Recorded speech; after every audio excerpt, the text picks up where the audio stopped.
Hello, and welcome to another episode of Break the Cycle with me, your host, Joshua Smith. I hope everyone's having a wonderful Tuesday. It's Tuesday. It is Tuesday. Yes, it is. Bro, even AJ knew today.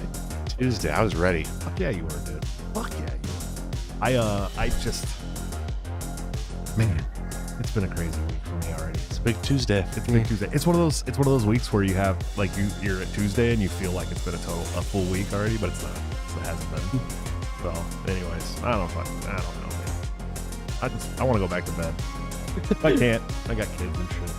Let's check out sponsors. Of course, guys, let's start with Peace Hawk Coffee. With this small coffee roasting business, Peace Hawk will sell delicious micro batch roasted coffees online while donating at least $1 every pound sold to worthy foreign aid organizations like Yemen Relief and Reconstruction Foundation, who's expressed support for this project. While their initial focus will be on Yemen, Ethiopian coffee, they'll also have some affordable Central American varieties available too. We have the Honduras one, man. It's great. It's really good stuff. Central American varieties, however, Peace Hawk will always donate at least $1 from every pound is sold to worthy foreign aid organizations. When you buy Peace Hawk coffee, you're not only buying great coffee, you have a chance to support the economics of countries struggling against the effects of war, support stellar private aid foundations doing life-saving work abroad, support stateside peace activists like myself and any people that I've ever had on the show pretty much for the most part, and my great friend Will Hobson, who started this company, who's very anti-war, came over because of the anti-war movement. And this company will be aggressively pro-peace. Sign up for their email list today at peacehawk.coffee. Get all the updates when they go live and find out how you can get this delicious, amazing coffee and help out war-torn countries that our terrible foreign policy have fucked up, man. Truly. Of course, the man, the myth, the legend, my good friend and partner on Break the Cycle, Top Lobster, where you can get this great, it didn't have to be this way, Ron Paul hoodie that you see me wearing tonight by using BTC at checkout for a 10% discount. Or you can join the Patreon, subscribe star, or become a member of the YouTube channel under all of my videos by hitting the join link, where you can get into a private Discord server and get all of Top Lobster's new gear up to 2 weeks before it goes to the general public at like a 30% discount. Really great stuff. You'd be supporting the show, which is really important. I talk about this all the time. We lost like $600 in revenue over the last 45 days, monthly revenue over the last 45 days. So it's getting a little rough. We were just getting to the point where we were going to start being able to fly in a guest or two a month. So that's a tough hit. And we're going to make it work. But if you guys can sign up, we'd really appreciate it a lot. I don't know if a lot of people's subscriptions just lapsed and they haven't been watching the show or something. I don't know. But we do have more viewers now than we had several months ago. So we're doing pretty good in that respect. But we would love it if you guys would support the show. It helps us get people into the studio. We're trying to fly in cool guests. It's much better, and you can get much bigger guests when you can actually have your guests in the studio, and you can get them here. And Iowa's a pretty cheap flight for most states around the country. So we'd appreciate your help, definitely, and it would really help us out a lot. Plus, if you're doing $5 or $10 a month to the show and you're getting Top Lobster's new gear when he puts it out, you're actually saving money on both things and helping us both out. So we'd appreciate it. We love you guys. Guys, it's been a crazy ass week, dude. Been a crazy week, dude, for me. It's only Tuesday. But it's something I think everybody knew.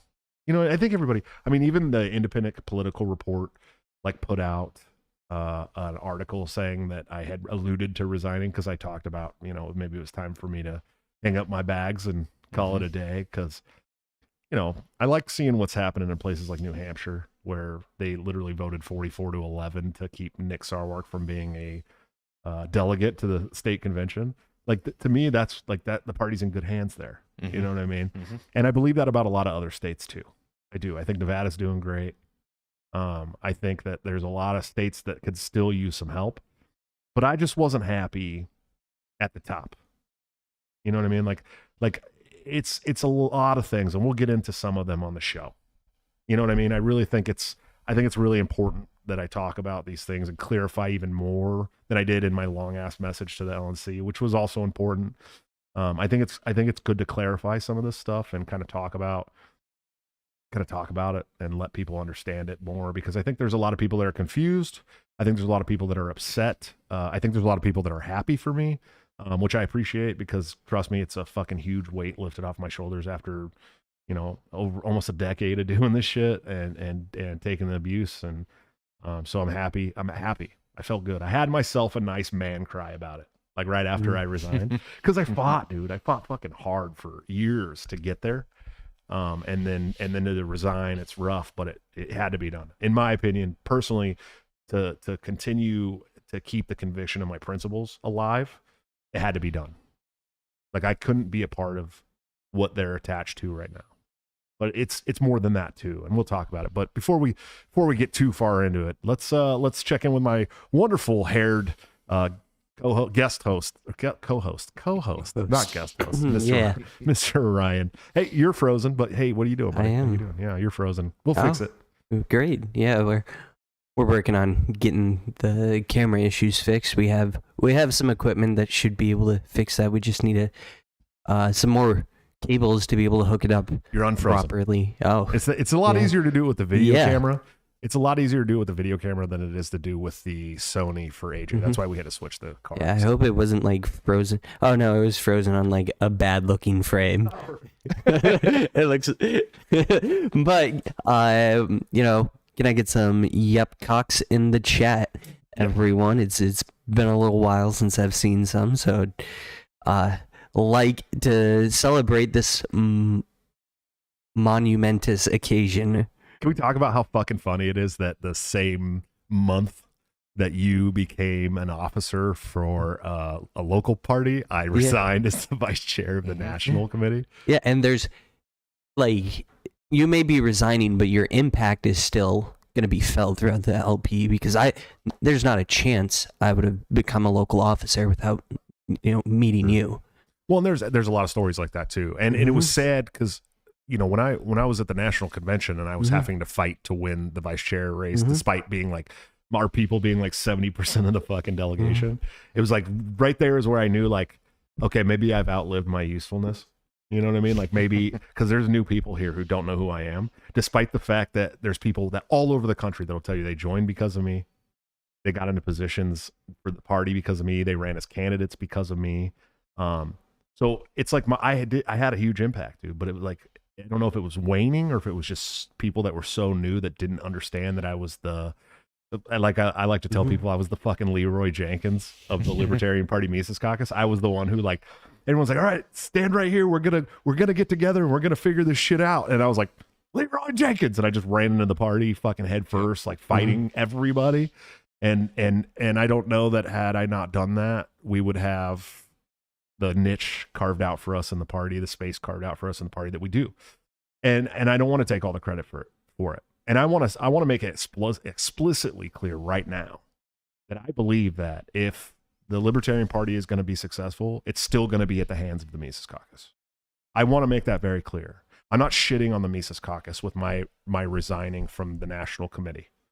I'm shitting on the National Committee, although there's many people on the National Committee that I really adore and love. I'm shitting on the way that the staff situation has been handled. I'm shitting on the way that this event situation has been handled. I'm shitting on a lot of things, but I'm definitely not shitting on the Mises Caucus. I think that if they recenter in the Mises Caucus and they focus on the basics, the things that brought us here, the reason why we started this, the principles, I think that they're going to be fine. I do believe that. I do believe that if you're going to join the party, you need to do it with the Mises Caucus, because that's definitely the best part. AJ, how are you doing tonight, buddy? I'm doing great. I'm Chinese balloon free, and I feel better. Are you Chinese balloon free tonight? Yeah, I'm Chinese balloon free. What a weird story that was. Yeah, we're going to talk about it today, dude. But we're going to talk about Chinese balloon free. I'm Chinese balloon free, and it feels good. Beer heavy. Yep. You got your beer heavy. You got your Goonie shirt on tonight. You didn't wear your pro-Russia gear tonight. No, it's warmed up. It's a heat wave here. It is getting fucking... It's like almost fucking 50 today. It was 47 degrees today. Yeah. I was warm. I went outside in shorts and a t-shirt. I was like, wow. It's so funny because when I first moved here, everything under 50, I was like, oh my God, I'm freezing balls, right? Now I'm like, now you know. Now I'm like 50. I'm like 45, 40. I'm like, hell yeah. I'm even at like 30. I'm like, man, I only got to wear a hoodie now. This is great. I saw a guy with shorts on Sunday. Yeah. Oh yeah. It was warm. It's going to stay warm this week. So Anyways, thank you guys so much for already dropping the super chats before we even get going, man. The super chats help us out just as much as the subscriptions do. Of course, you will always get your super chats read on the air if you make them, unless it's something that's going to get our channel taken down. Then I will not read them. But I will laugh about them and I will allude to them, but I can't read them in full if they're going to get us kicked off. We'll just make fun of them in the Discord. Yeah. We'll definitely talk about them in the Discord with all the channel members. Patrick Leisner, man, what's up, dude? Thank you so much. He gave us $10 super chat. Sad to see you resign, Josh, but I understand. I hope the LP can earn back your trust and respect. It's sad to see someone who led me to stepping up in the LP be blackpilled on it. Hearts. Yeah, man. I know. I'm just too jaded, dude. I'm too jaded to be useful for the party anymore. I think I'm like, it's like I wake up every morning. I'm like, do I want to do anything for the party today? Like, that's literally how I feel, dude. And I didn't feel like that going into May, going into the national convention. So I don't want anyone to think that I was like taking this position feeling like that. Like I literally, it was within a month and a half or 2 months afterwards that I started going, hey man, this is not good. You know what I mean? Libertarian Podcast Review. What's up, buddy? He said, don't resign as guest on our show Friday. That's right. I will be on the Kill Pod. I fucked that one up. What is the name of the new podcast? Tyler, let me know what it is in the chat and I'll read it. I'm saying Killstream, but that's with Ethan Killstream Ralph. Sounds familiar. That's but with maybe Ethan Ralph. I'm mixed. Kill Pod, I think. I think it's Kill Pod, maybe. I don't know. Ezra Wyrick, what's up, man? Thanks for the $1 super chat. He says, wish you the best, Josh. I wish you the best too, Ezra. It's funny because this shit that really rattled me this week about the Rage Against the War Machine was the Scott Ritter stuff, obviously, but it goes a lot deeper than that too. I've realized that this is a coalition with like Soviet fucking Marxists. Yeah. And I didn't know that. Pro-Russia people. Yeah, like full on pro-Russia Soviet Marxists. Okay. And I'm like the fucking anti-communist guy, dude. Like I like helicoptered into the Libertarian Party, Leroy Jenkins style, right? And I'm serious. Like I mean that. Like I don't want to work with fucking tankies. I'll work with anarcho-communists on anti-war shit because they're actually anti-war. You know what I mean? Tankies aren't fucking anti-war. They're just pro-Soviet Union, dude. Like how can you be pro-Soviet Union and be anti-war, dude? It doesn't make any fucking sense whatsoever. But I do also want to say that it is Kill Podcast. Okay. Knockoff of Kill Tony. And also Kill Pod, which is Ethan Ralph. Oh wow. Okay. Yeah. So but yeah, I want to be fucking clear, dude. Like I think it's a great idea to coalition with people on anti-war movements. Just not the fucking left, dude. I'm sorry. Yeah. Like they're not anti-war, bro. Like I'm not gonna go hang out with like pro-Obama drone bombing fucking people on anti-war causes. Yeah. You know what I'm saying? And like, so I'm not gonna partner with the progressives unless they're actually anti-war. Like Dennis Kucinich, I think, is actually anti-war, right? Like, but like anti-war to me, man, is like Justin Raimondo, right? And fucking Scott Horton, and like these people are like, no, motherfucker. When I say I'm anti-war, I mean no fucking war, no war. I don't support war. As an American, in America, I don't want my country using my tax dollars to shed blood overseas. Okay. Now look, if you want to be like, cool, let Russia and fucking Ukraine figure it out on their own. And, you know, I think maybe Russia might win. I don't know. I don't care. Whatever. Cool. But as for me in America, as an American with American tax dollars, I don't want to I'm not picking a side, dude. I'm not. I want war to stop. I want Russia to stop. I want Ukraine to stop. I want NATO to fuck off and die. You know what I mean? Yeah. Like fuck NATO, right? And so it's such a weird position for me to be in as a guy who came to this movement as an anti-war activist, right? That was already my thing. Like that's what I was doing when I found Ron Paul. That's what I was doing after I found Ron Paul. That was what I was doing when I joined the Libertarian Party for the first time in 2010, right? 13 years ago. Is what I was doing when I left the Libertarian Party 3 months later because they weren't helping me out, find out how to be a good activist for the party. That's what I was doing when I came back to the party in 2015, right? That's what I've been doing ever since. That's my number one, right? Is the anti-war issue. Now, right up there with anti-war is making sure that people don't harm children. Okay? These are my fucking principles, dude. It's not like they're not negotiable, right? I'm not going to negotiate my principles, dude. Like, period. If I negotiated my principles, I wouldn't be the guy that this party thought I was, right? Like, yes, I'm a shit poster from hell, dude. I roast people like crazy. I'm an asshole. I am an asshole, especially online. Like a giant asshole. Yeah, I online. couldn't agree more. Yeah, I know, especially you guys, right? But like, I'm an asshole. I roast people. I talk shit. I have fun doing it. I laugh about it. I laugh when people get pissed and try to roast me back. It's always funny to me. Okay. I've been through fucking hell with this public persona shit. I've been through hell. Most people couldn't even understand the depths of hell that I've had to go through with the accusations and the attempts on my family and the attempts on all the shit that we've had to do with the attempts on my jobs. Mm-hmm. Like, people wouldn't, if that happened to a normal person, right, who wasn't as fucking crazy as me, they would fold, dude, quickly. They would have quit a long time ago. But I kept going. I kept doing it because I'm a principled person, because I had a principled message, and because I wanted this party to be something principled. I wanted, you know, I sat through 2 boards that were backroom dealing assholes. Okay. They fucking were petty. All they did was fight each other. They're constantly doing underhanded shit to try and fuck staff members and other board members. It was constant. Okay. So I was fighting that. I was fighting the let's let our principles slide for political expediency shit, right?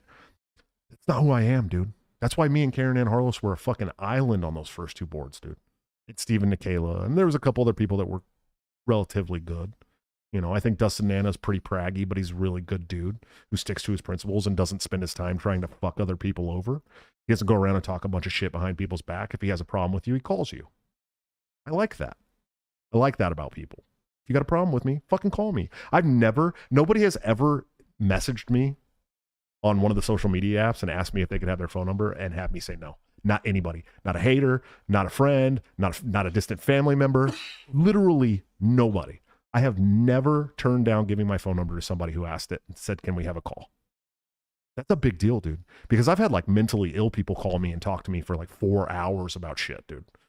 You know what I mean? I'm not kidding either. That's really happened several times, not even once. And I sat there on the phone like the fucking nice human I am in my heart and listened and said, hey man, you know, maybe you need to do this and this and this, and tried to give the information and the opinion I had on things to them as best as possible. But we waited through all this shit, dude. We waited and waited and waited and just, and it was terrible and garbage. And then I got here in May and I didn't win chair. I didn't run for chair, although I was running for chair before Angela announced. Okay. I was a nice enough guy to look, I don't need to be the chair of this party. It's not about me. It's not about, I'm going to drop out of this chair race. And then when I saw who they were going to run for vice chair, I got back into the vice chair race because I wasn't happy extending an olive branch to someone who stood against my principles. This is my party. This is the party that I've been working for several years. No way in hell can I vote for somebody or let them run unopposed on a ticket that's being voted on by the people that I helped bring to this party. Mm-hmm. Okay. That supports HRT for children and defunding fucking charter schools and, you know, like all this shit that is standing with Black Lives Matter, which is also something that I couldn't coalition with. Right. Mm-hmm. And so I was like, all right, I'm going to run and I'm going to win. I'm going to run and I'm going to win. And in the time while I was running, there was a lot of shady shit going on already in my side of things, dude. Okay. I'm not going to rehash it all and break it all out in the open and say this and that, but there was some weird shit going on. I had people who weren't even in the fucking party when I ran for chair the first time, digging up shit from other state parties that they're now part of, trying to drop stuff on me like I missed all these meetings when the reality was everyone knew I was running for chair and I was gone every weekend at another state convention for 4.5 months straight. Mm-hmm. I was at a state convention every weekend. And the state chair of that party endorsed me for national chairman that year. Okay. So it wasn't like I was missing these meetings on purpose. They knew I was not going to be there because I was running for national chairman. And the chair of the party even fucking endorsed me. So to drag it out as I was derelict and didn't do these things, and it was like, okay, and these are my own people doing these things, dude. Okay, like shit fucking people, and I'm not afraid to name drop these people, Adam and Miguel, or Anna and Miguel from Washington. I'm not afraid to drop their names at all, because Miguel came to me a few weeks ago and started talking shit to me because I missed my the last meeting for the national committee, which I talked to everybody about. Everyone knew it was because we were going through this adoption process, right? And we were doing these classes, and it was like too much to fucking leave right now. And you guys know how that turned out, unfortunately. Mm-hmm. But it was like, he came to me talking shit. You need to resign. Fucking, you're a loser, and this and that and this and that. My own people. These people that fucking literally came in through a movement that I started, talking shit to me like that. Okay? That's when I got real fucking salty about this, right? I got real salty. Like, who the fuck do you think you are, bro?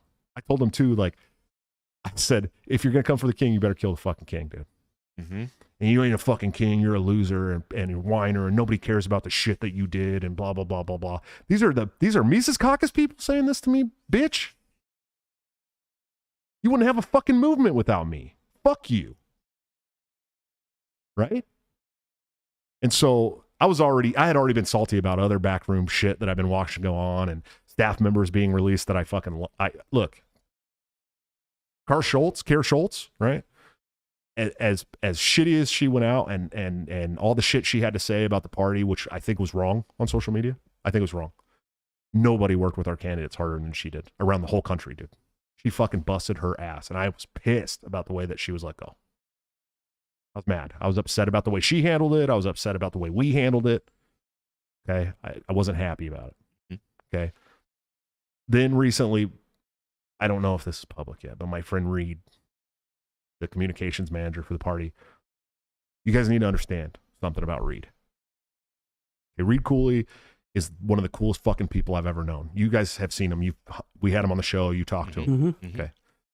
He's one of the coolest fucking people I've ever known in my entire life, dude. He is cool as shit. He is smart. So fucking smart. Articulate. He knows how to message. He's very good at what he does. In his personal time, he has messaging that maybe the Libertarian Party doesn't want to see on the National Party page, but he wasn't dropping that stuff on the National Party page. Okay. And when he got fired from Young Americans for Liberty, he had built their entire communications platform, the whole thing. All of the success that they had communication wise was because of my friend Reed Cooley. And I'm proud to call him my fucking friend, dude. Okay. And he'd been around that organization since it was Students for Ron Paul. Okay. He's been around a long time. He knew what he was doing. He resigned. After, I'm telling you, 8 minutes after I won my vice chair election, I texted Angela and said, we need to get Reed Cooley right away. I was calling Reed, saying, Reed, I'm going to get you this job. Like, I couldn't have thought of a better person than Reed Cooley to be in that position for the party at this time. It couldn't have been any better. Okay. The guy's fucking phenomenal. Phenomenal. Perfect in every way. But I started getting a hint that he was being handcuffed and not allowed to run things the way that he wanted it to run. And I was pissed. I was fucking mad because the guy knows what he's doing. We should have left him the fuck alone. Let him go. Let him do what he needs to do. But he couldn't handle it anymore. And then this event, okay, you got to understand, you guys are watching a show right now that has an intro called Wood Chipper Go Burr. Okay. Yeah. I fucking hate people that hurt children. I hate grown adults that try to take advantage of children. It's fucking terrible, dude. It's a gross, despotic, terrible fucking thing to prey on children. It's disgusting. You're a terrible piece of shit if you do it. And I have no remorse for any of the bad that happens to you in life whatsoever. Zero remorse.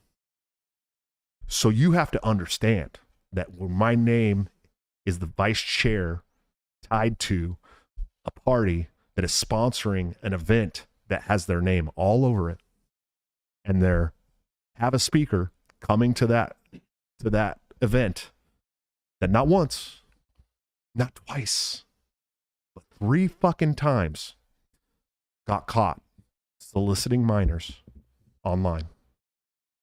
Okay? I can't be a part of it anymore, dude.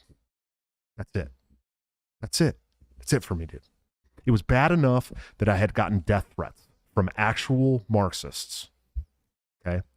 Actual fucking Marxists threatening me with death if I show up to an event that my party, that I'm the vice chair of, is sponsoring.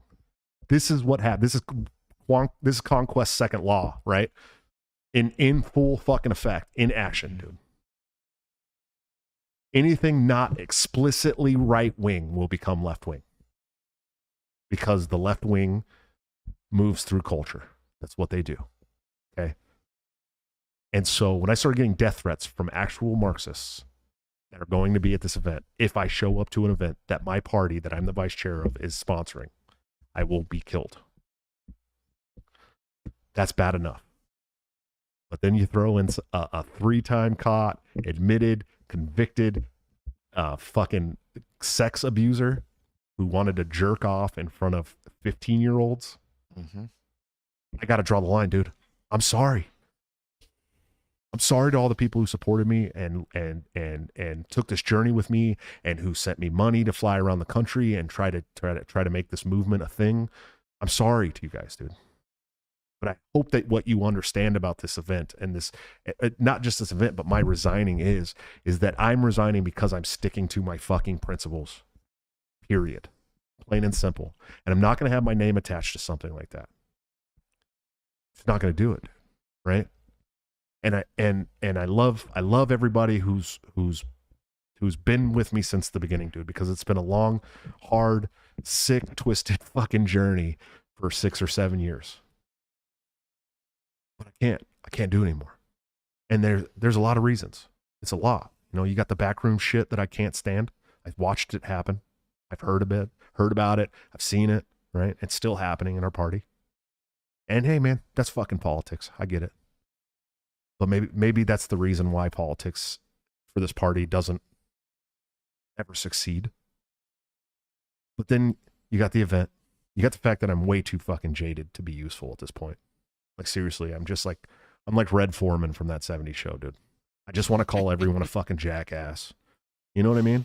Mm-hmm. Like, dumbass. I just want, like, even at the meetings, it's like, dude, you fucking dumbass. Are you really going to drag this out for another 4 hours? Like I just am not. I'm jaded, dude. I'm jaded. Like, I just can't do it anymore, bro. Like, I have so much energy for this cause and this movement. So much energy. You guys know. I do this show twice a week, despite the fact that I have fucking 7 kids, right? And then I work a full-time job, and I have 2 other fucking side jobs, and I'm starting my real estate license on Wednesday, and like, it's a ton of shit. I'm doing a lot of shit. And I still find time to make this a priority because I have so much energy. But when the party starts to sour me to a point of where I just want to tell everyone they're a dumbass, it's time for me to go, man. It's time for me to take my leave. And it's early. It's too early. I get it. It's only been 9 months since the national convention, dude. But what would you rather have me do? Stay there and call everyone a dumbass and relax my principles to stick around with something that I don't believe in? Or would you rather have the guy that you voted in because he stuck to his principles, stick to his fucking principles, and use that energy in other places that will also be beneficial to this movement? I will continue to bolster the cause of liberty and freedom in America and the world, for that matter. But I can't do it from the LNC anymore. I can't. Right. So I don't know. What's your thoughts on that, buddy? Well, listen, it's obviously kind of a somber thing to hear when you resigned, but as, you know, members of the state Libertarian Party of Iowa, Ryan and I are so happy that you're going to stay with the state party. The what now? I've never, like, I'm going to be completely honest with you. Since I moved to the state of Iowa, I've done nothing with the state party. Listen, we're happy to have you as a member of the Judicial Committee. Right. I am a member of the Judicial Committee. We're happy that you have pledged to fulfill the rest of your term on the Judicial. And I will. And you know, I don't know. I may have. It's a good announcement we can make probably publicly here. Right, Ryan? What? He was talking at the same time, so I didn't catch what you said. we're glad that he's said he's gonna fulfill his term on the Judicial Committee of the State Party.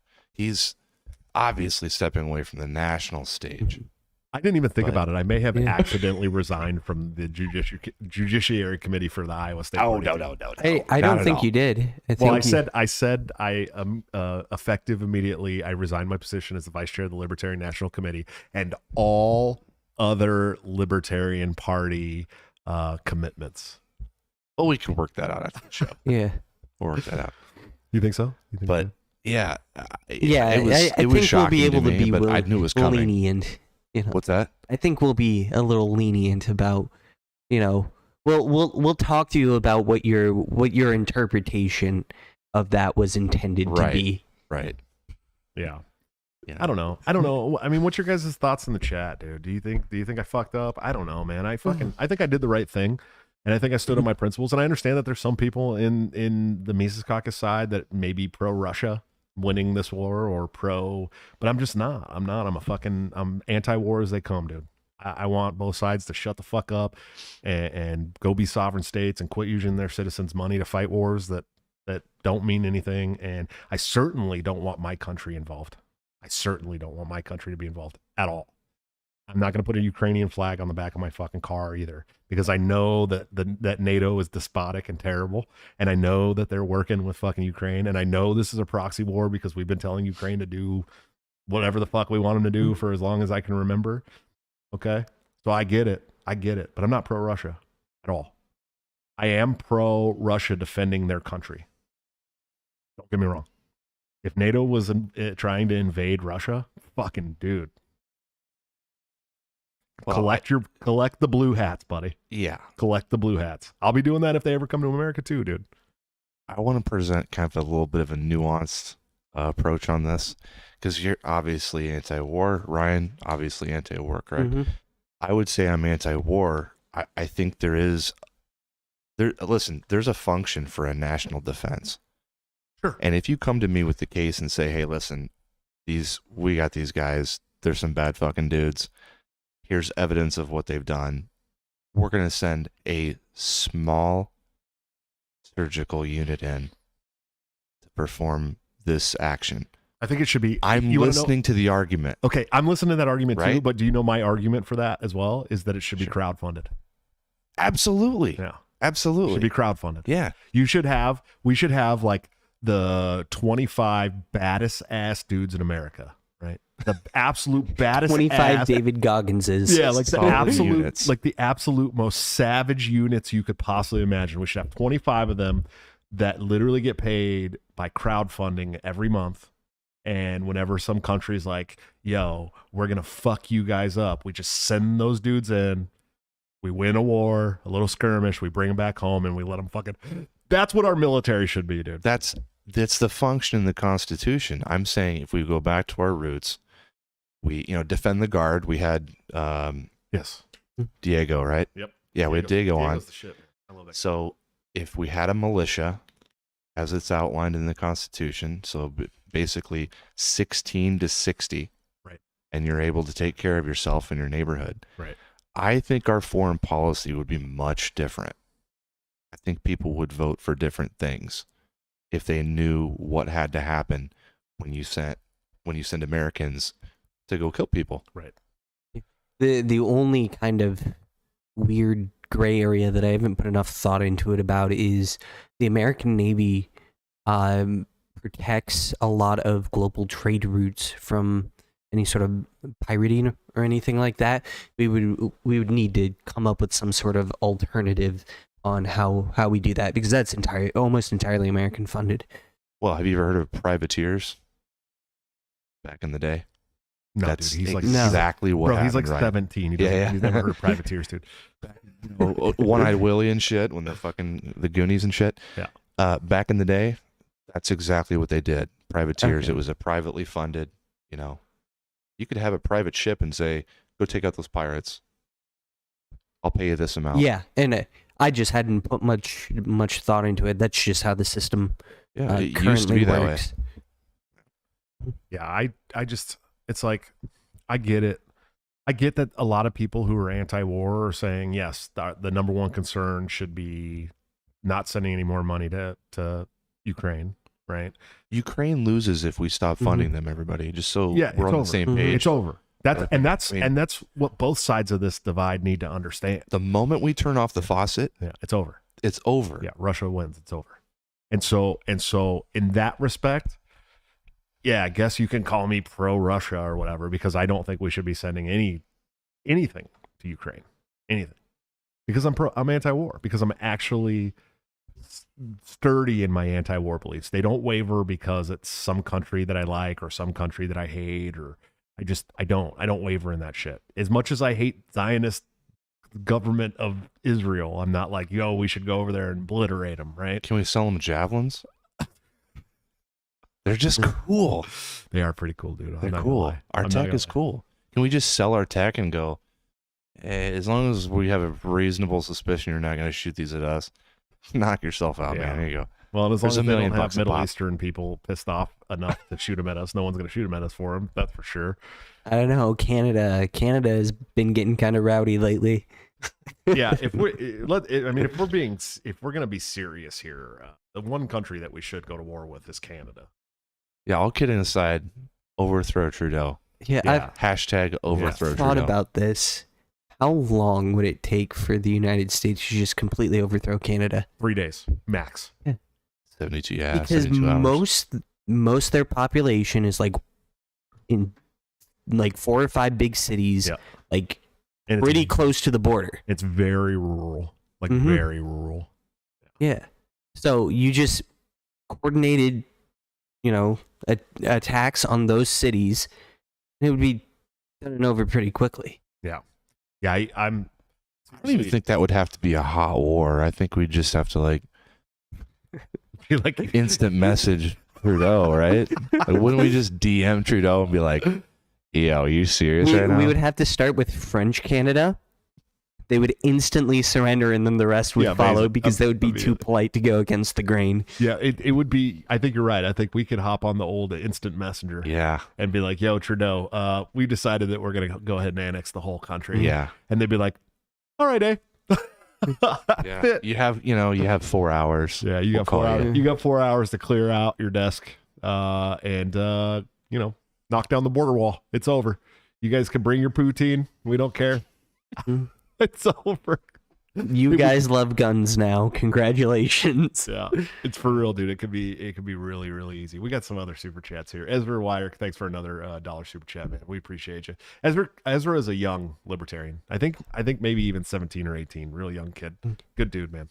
Naturalist Capitalist, my good friend Reed Coverdale, who's been on the show cool. several times. $10 super chat. He said the worst speaker is Jackson Hinkle. I had him on my show and I had fun talking to him, but he's a meme. He's playing a bit. Fair. Yeah. John Priest, $2 super chat. Big Balzania energy. Yes, sir. Yes, sir. GS, thanks for the $2 super chat, man. We appreciate you too. Super chat's great, man. They help us get closer to bringing guests into the studio, which is a very important thing for this wonderful studio that we've built. And it's kind of like I live in Iowa now, right? So I was like, if I build it, they will come, right? 'Cause you guys got to fill the dreams here. Yeah. And I was serious. yeah. I was like, if I build it, they will come. And so I built it, dude. I fucking woke up one Saturday morning. I was like, that's it. I'm building a real podcast studio. I'm not going to just put my one little backdrop up and do this anymore. I'm building a fucking podcast studio. And was it 2 weeks later, I had my podcast studio almost up and running. And then we had our first show like 2 weeks after that. So it was like 1 month after we moved in. Ezra's like 19. Are you younger than him, David? Yeah. David's David just turned 18. Yeah, he's a baby. Yeah. He's now legal. I am dedicated to this. This is an idea that I had. Okay. David Brady has been a very good friend of the show. He's been a very good friend to me. He's been a very proud young voice for this movement for some time now. So I am deciding right now, I am dedicating this. Okay. And you guys are a part of this. In 3 years, when our good friend David Brady turns 21, we're all going to go to Vegas. We're going to take David to Vegas, the 4 of us. Okay.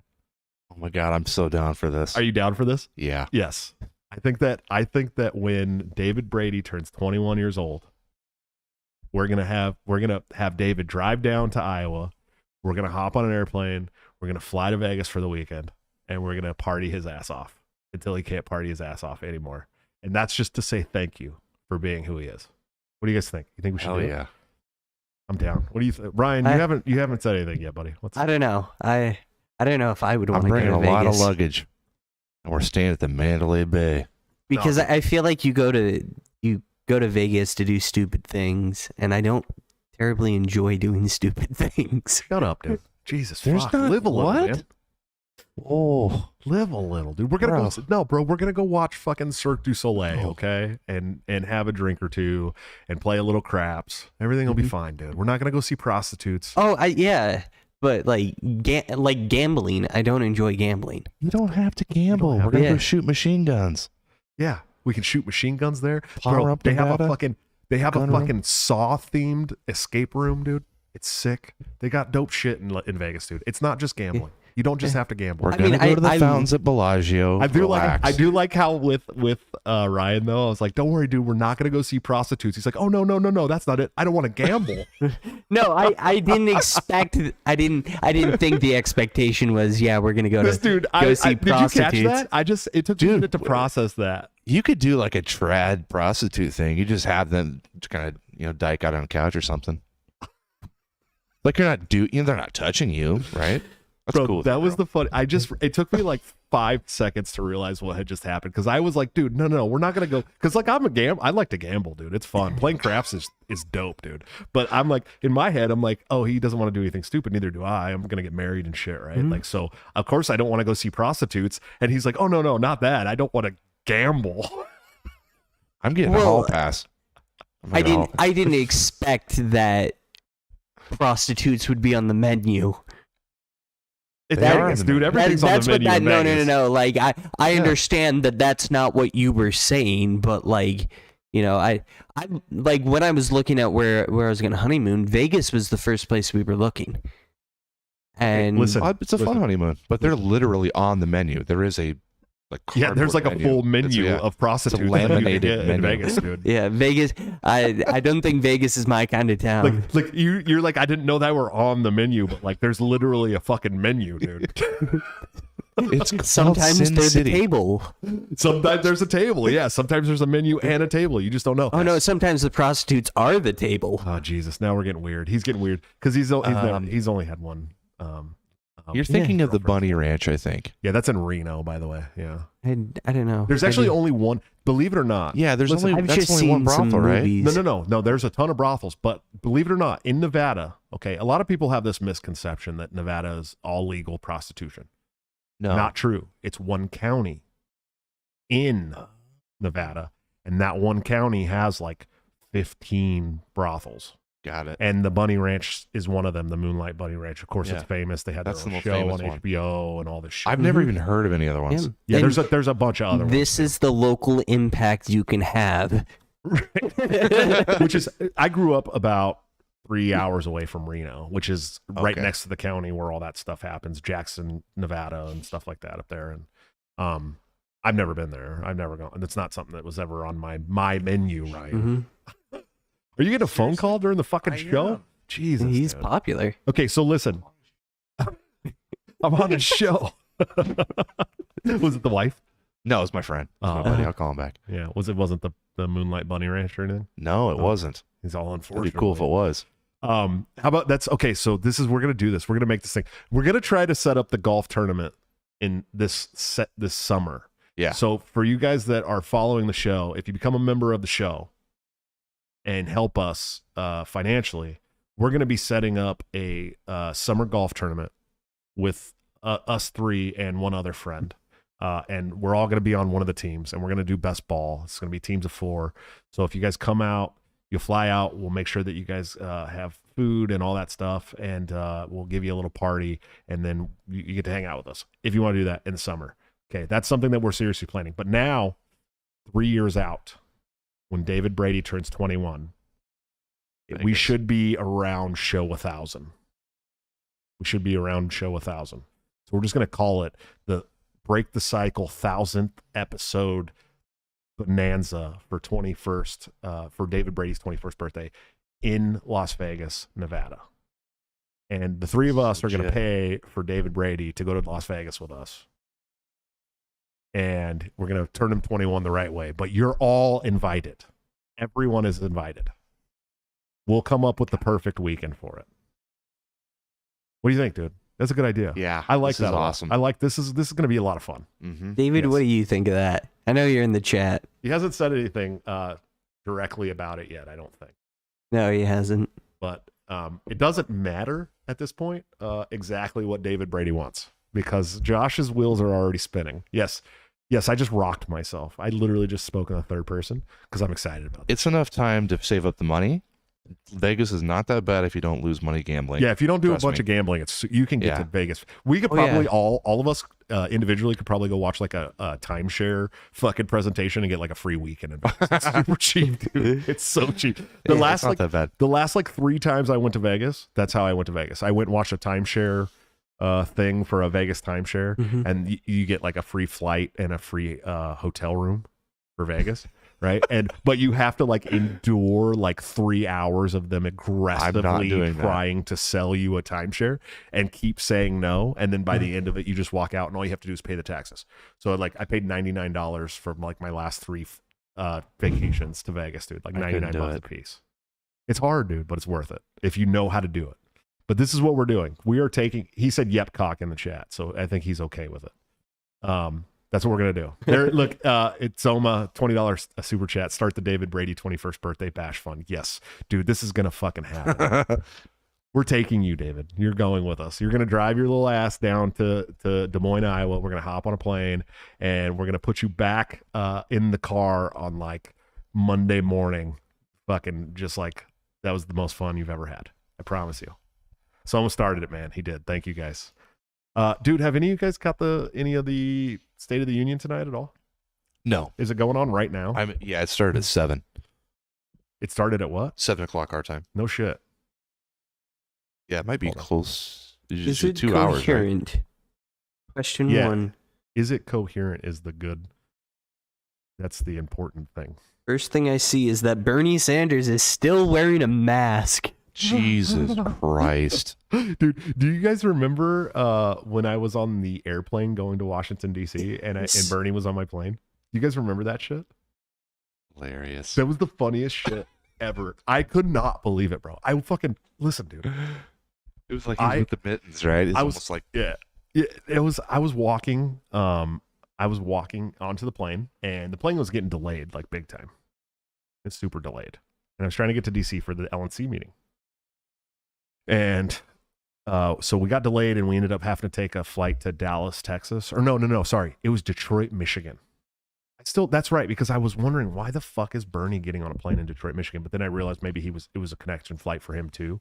Yep. But the second plane we got onto from Detroit to DC, he walks on with his like handler or whatever the fuck it was. And I was just like, he's got his mask on. Him and his aide were the only 2 people on the plane that had their mask, because this was after they had ended the masks on planes. They were the only 2 people on the plane with a mask. And they were probably hating it. And he walks on and sits down, and everybody's freaking out because they're all going to, probably they live in DC, and they're like, oh, we love Bernie. Yay, Bernie this, Bernie that. And in my head, I'm like, I'm wearing a physical removal shirt. Okay. I literally had a physical removal shirt on, a HOPA.org physical removal shirt. And I'm like, I have got to get this picture. It's got to happen, dude. It's got to happen. I don't know when I'll see Bernie again, right? Or if I ever will. Probably won't. I probably won't. He's old as hell. And like, so everybody's sitting on the plane, and one, like, I'm like nobody's allowed to get up from their seats, right? And I'm like, I gotta do this, dude. I gotta fucking get up and take a picture with this guy, right?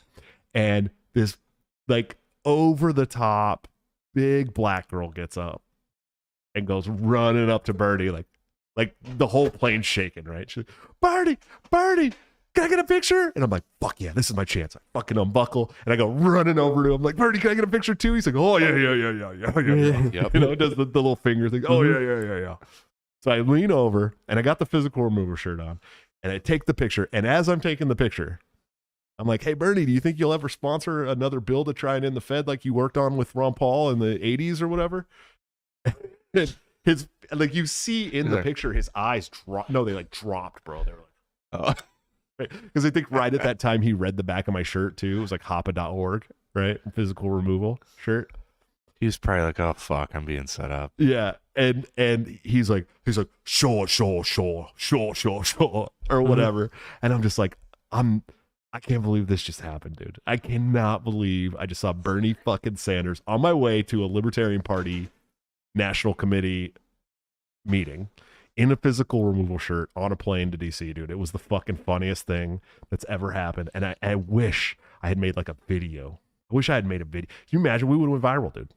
For sure. He felt the burn. He was feeling the burn. He for felt sure. the burn that fucking day. Ryan, move your head. Oh yeah, you're frozen. You gotta fix that fucking capture card. Sucks, dude. I'm sorry. I have 2 capture cards. Okay, for the show because I don't have to use a capture card for my camera because I have the Canon EOS webcam app, so it just hooks up right to the USB. But other like DSLR cameras and other cameras like that, you have to have a capture card to make them work. And so we have one that's really good. I have the Camlink 4K for AJ's camera over there that makes it look nice, and he's doing. Thank you. He doesn't freeze up. And then I got the one on Ryan over here that I got on eBay from some Chinese shop for like $21 or $12 or something like that, and it fucking freezes up. And at first I thought it was my Sony camera because AJ's got a really nice. It's a Alpha 6100. It's a fucking nice camera. And I was like, man, that camera just like freezes up and overheats and doesn't work. And I had to keep resetting it. And then I just changed the capture cards. And now it happens to Ryan. It doesn't happen to AJ. Like, dude, it's totally the Chinese. The Sony Handycam over here. Yeah, it's totally the $12 Chinese fucking capture card that's doing it. My bad. I should have known better. So we will have a new capture card next show. So, man, well, I didn't catch the State of the Union address. Do you guys got it going on? Do you guys want to pull I'll watch it all tomorrow, but we should flip it up and see who's still on it. Did I even connect the I think we can pull it up and share it if you guys want to roast it for a little bit before we end the show. I mean, there's only so many slow and stuttering jokes we can make. No shit, dude. AJ, are you frozen? No, he's just not moving. I good? You're good, yeah. Sorry. All right, let's see. Let's see if we can pull this shit up. I was trying to find a feed. Yeah. Let me know.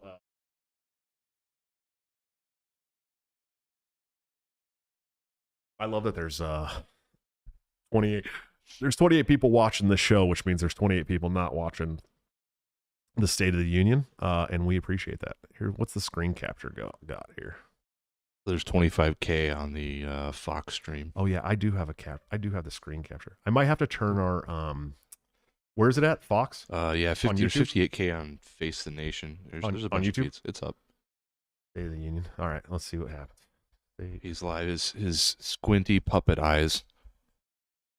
And find it. Kamala's in the back, staring at the back of his head, like, what the fuck?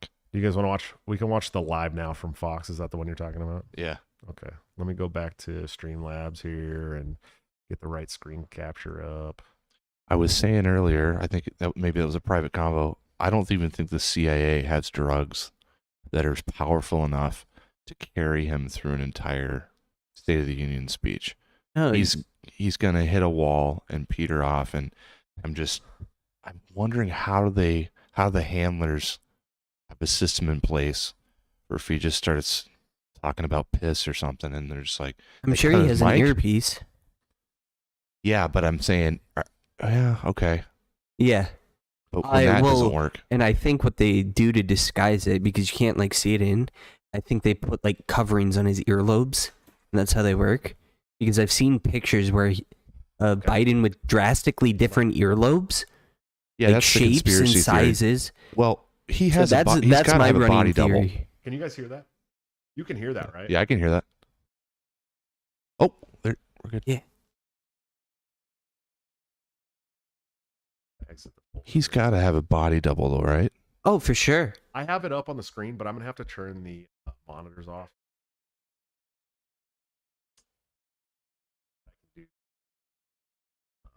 I'll tell you guys this. I can't do two. I'm sorry. I have to turn the monitor.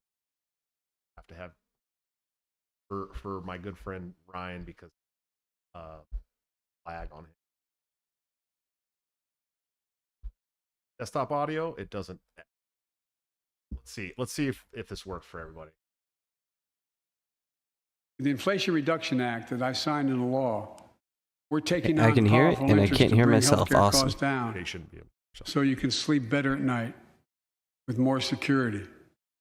You But I know, think we he for pay sure more for has a prescription body drugs double like than almost any every politician nation does. in the world. Let me say it again. We pay more for prescription drugs than any major nation on earth. For example, 1 in 10 Americans has diabetes. Many of you in this chamber do. And in the audience. And every Holy day, shit. millions need Many of insulin you in to this control chamber their do. diabetes And it's so all they type can literally 2. stay alive. I'm This witnessing has been your around for corpulent 100 bodies right years. now. The guy who invented it didn't even patent it because he wanted it to be Yeah, available for everyone. turn on closed look at captioning. Kamala's Cost of face. drug It, companies, yeah, YouTube does that roughly sometimes. $10 Look at a Kamala's vial to face make when that he's talking. Yeah, I can insulin. freeze it with my spacebar too. So. Yeah. Okay, cool. Packaging Now you and guys all, you can may see get it. up to $13. All right, here we go. But Big Pharma has been unfairly charging people hundreds of dollars, $400 to $500 Somebody's a saying month, turn the capture down a bit. making record profits. Yeah, Not he's slipping. anymore. He's slipping. Not anymore. He's got the 2 knife hands. They have certain hand actions. They train him on that so he can wanna like be- hold on, associate hold on. it with words. Standing ovation for the government to fix prices. Yeah. I think we knew that was coming though, right? Okay, there we go. Insulin should be 10 cents. And did you see that the whole house is standing and cheering? The Republicans too, except for Ryan McCarthy. Oh, yeah. Is he going to tear it up like Pelosi did? Dude, that would be savage. If Wouldn't he that be stood up cool? and did that. I want him to tear it up, wad it up, and then Yep. stick it up his own ass. You zombie puppet and just Is it tear still really loud, guys? Hold on, I'll keep trying to fix it. Give me a second. They're saying that the Yeah, you can probably just deliver it on YouTube. I mean, it shouldn't be that loud. It's down under the yellow. So many things that we did are only now coming to fruition. We said we were doing this, and we said we passed the law to do it, but people didn't know because the law didn't take effect until January 1 of this year. We capped the cost of insulin at $35 a month for seniors on Medicare. It's $35. Why not 20? I love how he Why not went. 10? We capped the cost of insulin at $35 a I'm month sure you're getting the same calls for I'm seniors on getting. Medicaid. Look, there are millions of other Americans. Dude, I just want to. Biden's pretty based for roasting everybody in the chamber. Like that, though. I'm not gonna lie, dude. He's like, many of you in this chamber, right? 1 in 10. 1 in 10 of Americans has diabetes. Hell, the people in this chamber have diabetes. How savage! I want him to start naming names. The camera did not show any fat people in Congress. How by the way. savage would have been if he started pointing out like the fat members of Congress. Like you. He's like you over there. Over there. Oh, and look we got journalist Brian Stelter over there. We know you got diabetes, buddy. I have a great little segue on Brian Stelter. So ChatGPT is not allowed to write a poem praising Ben Shapiro, but it is allowed to write one praising Brian Stelter. Of course. What? Well, why wouldn't it be? Of course. Who do not or are not on Medicare, including There he 200,000 is. young people There's Bernie. with type 1. Oh, look at Burn Dog with his He's mask. Still on. fucking He's wearing Still it. wearing that fucking mask, dude. You're protecting no one, Bernie. He's the No only, one. He's the only one. He's the only one. If with that you're fucking sick, he wouldn't. If he's sick, he wouldn't be there, right? He's the only one with that fucking He mask, dude. refuses to become a sheeple. I'm completely well, but I'm gonna wear this anyway. He fucking Just to be bro, safe. bro. He's like, isn't he part of the follow the science crowd? The science has come out that this isn't. You don't have to do this anymore. I wish our founding fathers could see this right now. Yeah, dude. Look what we've done. Look at what we've become. It's funny because you're looking at the screen over here, but the screen is on that side of your head on the screen here. Oh. That's funny, dude. I can see Bernie. I promise. Yeah, dude. Our founding fathers would be absolutely terribly. my God. embarrassed. Okay, let's go. Diabetes need this insulin to stay alive. Let's finish the job this time. Let's cap the cost of insulin for everybody at $35.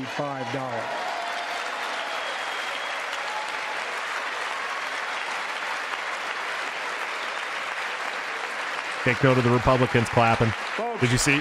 You saw Mitt Romney back there Yep. clapping? Yep. Yeah. Fuck you, Mitt. the big pharma's still going to do very well, I promise you all.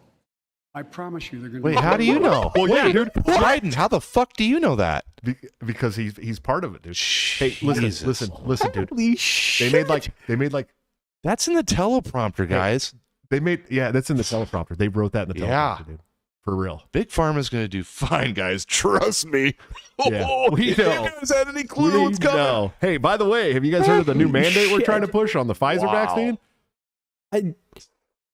I actually can't believe he said I that. can't, dude. These variants are going to come at you every year now, right? Bro.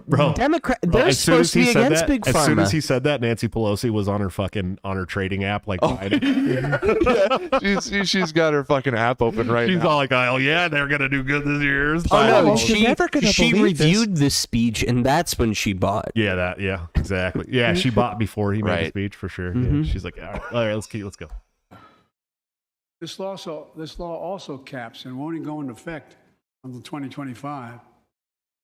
Costs, out-of-pocket drug costs for seniors on Medicare at a maximum of $2,000 a year. You don't have to pay more than $2,000 a year, no matter how much your drug costs are. Because you know why? You all know it. Many of you, like many in my family, have cancer. You know the drugs can range from $10, $11, $14, $15,000 for the cancer drugs. If drug prices rise faster than inflation, drug companies are going to have to pay Medicare back the difference.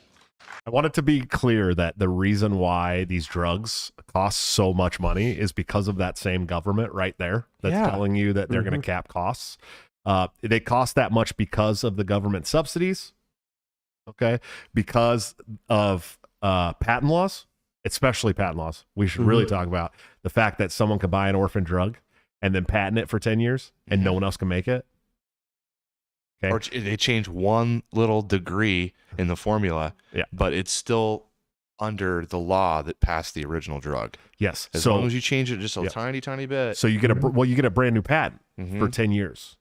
I think it's 10 years. It might be longer than 10 years. So 10 Yeah. years patent, nobody else can make the drug. Of course they can jack up the price as much as they want. But the good thing is that the insurance company that's paying for most of that is being subsidized by the government, right? Yep. So they're going to keep jacking their price up because listen, I had a buddy once who did They get reimbursed from Medicare. Yeah, I had a buddy once who worked on auto bodies for Mack trucks, diesel trucks. Okay, and he told me, he's like, look, dude, and this was before I understood the way the system worked and the whole world worked. Okay, which is they rely on you being dumb enough to never figure this out, right? And so my buddy said, listen, if you come to me as a friend and you got a dinged bumper and you say, hey, I need to get this bumper paid out of pocket. I'm not using insurance, I'm paying cash. He's like, I'm going to charge you like $2,200 to fix the bumper on your diesel truck. If you come in and tell me you have insurance, I'm charging you $10,000. Yep. Because the government's paying for it. The insurance company's paying for it. Everybody's paying for it but you. So why wouldn't I do that? So of course the insurance prices are going to keep getting jacked up as long as the government has their fucking hands in it. Right? And the prices of drugs are going to keep going up as long as they can monopolize a drug and no one else can make it cheaper or more effectively or any of that shit, right? It's their fault. It's a They're tax on telling the you- poor, and the government comes and says, we're going to save you. They fucking People that pay for this out of pocket, go get cancer. Go to the dentist, go to the doctor and say, I have the money to pay out of pocket for this. Right. You will have a different bill. Right. Yeah. Oh yeah. Hands down. That's why cash medical's the way to go, in my opinion. So these people are telling you right now is that they're breaking your leg and then saving you, Yep. and then paying for your cast. Dude. Yeah. It's really what. Aren't you glad we gave you crutches? Yeah. And another thing is, if you cap insulin for only a segment of the population like that, they're just gonna jack up the prices for everyone else. Correct. Oh yeah, they are. Or there are going to be shortages. Yep. All right, let's get simple. We're finally giving Medicare the power to negotiate drug prices. Bringing down I can't. Because they haven't had that down before. prescription drug costs doesn't just save seniors money. It cuts the federal deficit by What? Hold Hold on. Wait, since when do you give a shit about Hold that? on. Hold on. Did he Just say went right through the debt ceiling. What, a week ago? How the fuck does it cut the federal deficit? Can anybody in the chat please tell me how the fuck that cuts the They're federal spending deficit? less money on drugs. No, that's a lie. Who's spending that would less be money the, on drugs? Yeah. the federal government through Medicaid. That has to be the angle he's going for. Yeah. We just This spent billions and billions and billions and billions of dollars on Pfizer and Moderna to roll out billions of doses of fucking of this the V drug. the V product. Yeah, the V product. And we just cracked through our 15th debt ceiling in the last 5 years. Yeah. Dude, are you kidding me? Are you fucking kidding 31 me? trillion kajillion dollars. Like, why would you even What a pretend retard, dude. like that's a priority for you? Oh yeah, weird. Opie fucking Taylor in the chat says they're using Common Core math. Let's go. Billions of dollars. Billions. Yeah, It's gonna billions. lower it by Hundreds billions. of dollars. Hundreds of yeah. billions of dollars. Yeah. They're gonna lower it by hundreds of billions of dollars. Sure they are. Yeah. Sure they are. How many people listening to him actually know math? First of all, How many know the difference between a billion and a trillion? can you see who we stopped it on though, right? Yeah. The fucking weirdo. Look at that. Yeah. Oh, there he is. I can't stand whatever. I think it's a her. I think it is actually a her. I think that one was born a woman. Wait, I can't. Okay, It just looked like she wasn't born a woman. And I think she's got the trans son that Oh, just I got thought it was arrested. I thought it was the trans congressperson. It is. Or maybe it is. Maybe it is. I don't know. Okay, Anyway, I can't tell. okay. Looks like Rudy Giuliani with a wig. He just said it's gonna. It is. He just said it's gonna reduce the federal deficit It's gonna reduce by hundreds of billions. He whispered it, so it's true. Hundreds of billions, dude. Hundreds of billions. What is look up the debt right now? I can't remember what I looked it up earlier. $32 trillion. 32, right? Yeah, something like that. It's like the highest it's Yeah, the debt ever ceiling been. Yeah. was 31 trillion. They went. It's I think if you Hundreds- round up, it's 32. Hundreds of billions of dollars. This law is gonna reduce the deficit by. Does anyone fucking believe that at all? No. No, and Did I get a super even chat from then Dave? we I still think I got had a super chat. Hold on. trillions more to go. Well, I so got, you said it's 2025. It hey, takes effect. yeah, we got some super chats. John Priest, yep, cock, don't poon out, Ryan. Top Lobster been a member for 19 months, sir. Thank you, sir. He's got himself the gold BTC logo on there. Only people who've been around for a while get that. He said this is how David loses his V card. He's talking about that. And then David the Young Meacock, $2 super chat says Josh is a real run. Ryan and I have some big plans. We do. Okay. We are cooking. Cooking with grease? You're not frozen, dude. You can move your head and everything. Look at that. All right. All right, let's watch the show. Because these prescription drugs are drugs purchased by Medicare to keep their commitment to the seniors. Well, What? guess what? You lost it Instead there. of paying $400 or $500 a month, you're paying $15. That's a lot of savings for the federal Such government. a dramatic tone shift. How does that save the federal government? How? You'll go from paying 500 to 15, And and it's that's gonna going to save- save the federal government money. No, it's not. How? No, it's not. No, it's not. Who's paying the difference? He's saying the Oh my God. the pharma companies are, but let's be honest, are they not the federal government? It's funny. It's funny because Joe Biden's just retarded, but the person who wrote this into the teleprompter knows exactly what the fuck they're doing. Dude. yeah. You know what I mean? Oh yeah, Ron Klain. I'm gonna say right now, right publicly, I think Ron Klain had a lot to do with the writing of this speech. Jesus, probably. Okay. Yeah. Okay, let's go back. And by the way, why wouldn't we want that? Now, some members here are threatening, and I know it's not an official party position, so I'm going to exaggerate, but threatening to repeal the Inflation Reduction Act. As my coach, What? He said that some members of his own party are thinking about trying to repeal the Inflation Reduction Act. Hey! I just want to ask a question. Has inflation been reduced fucking at all? No. No, not No. 1 cent, dude. Look at what the fuck is happening with eggs right now. Yeah. Okay, we buy the 60 pack of eggs from Costco because we shop at when you have as many people in the house. Oh, yeah. we have to go to Costco. Okay, we buy the 60 pack of eggs because That's 5 dozen, everybody. yeah, it's 5 dozen eggs. and we're lucky to make them last the 2 weeks before we go back to Costco to have another $700 Costco roll. Okay. Our food, just our grocery bill alone, without adding any more kids, has gone up $400 a month. Just our grocery bill, without adding any other kids or doing anything different, has gone up $400 a month. Okay. In the last 6 months, dude. And you're telling me that the Inflation Reduction Act has helped inflation? No, motherfucker. It's making it worse. Yeah. Everything you do makes it worse. They're crushing the middle class right now, purposely. Okay, let's see what else stupid shit. Buy Bitcoin. That's okay. That's fair. As my football coach used to say, lots of luck in your senior year. That missed me. Make no mistake. If you try anything to raise the cost of prescription drugs, I will veto it. What did he say? Raise the price of what? He meant to say prescription drugs. Drugs? Yep. Bro, is he drunk? He's tired. He's tired. The drugs are wearing off. The gray Dude, matter there's in his CIA in the brain crowd is that are going, deteriorating. shit. They're gonna usher him off stage soon. Yep. We got Apparently 14 10 minutes guys. from now is where it gets really good. That's what somebody's saying in the chat. Yeah, that's Let's let it run for a bit. I'm pleased to say that more Americans have health insurance now than ever in history. That's untrue. A record 16 million people Untrue. enrolled in the Affordable Care Act. And thanks to the law I signed last year, saving millions are saving $800 a year on their premiums. And by the way, that law was written and the benefit expires in 2025. So my plea to some of you, at least in this audience, let's finish the job and make these savings permanent. Expand coverage of Medicaid.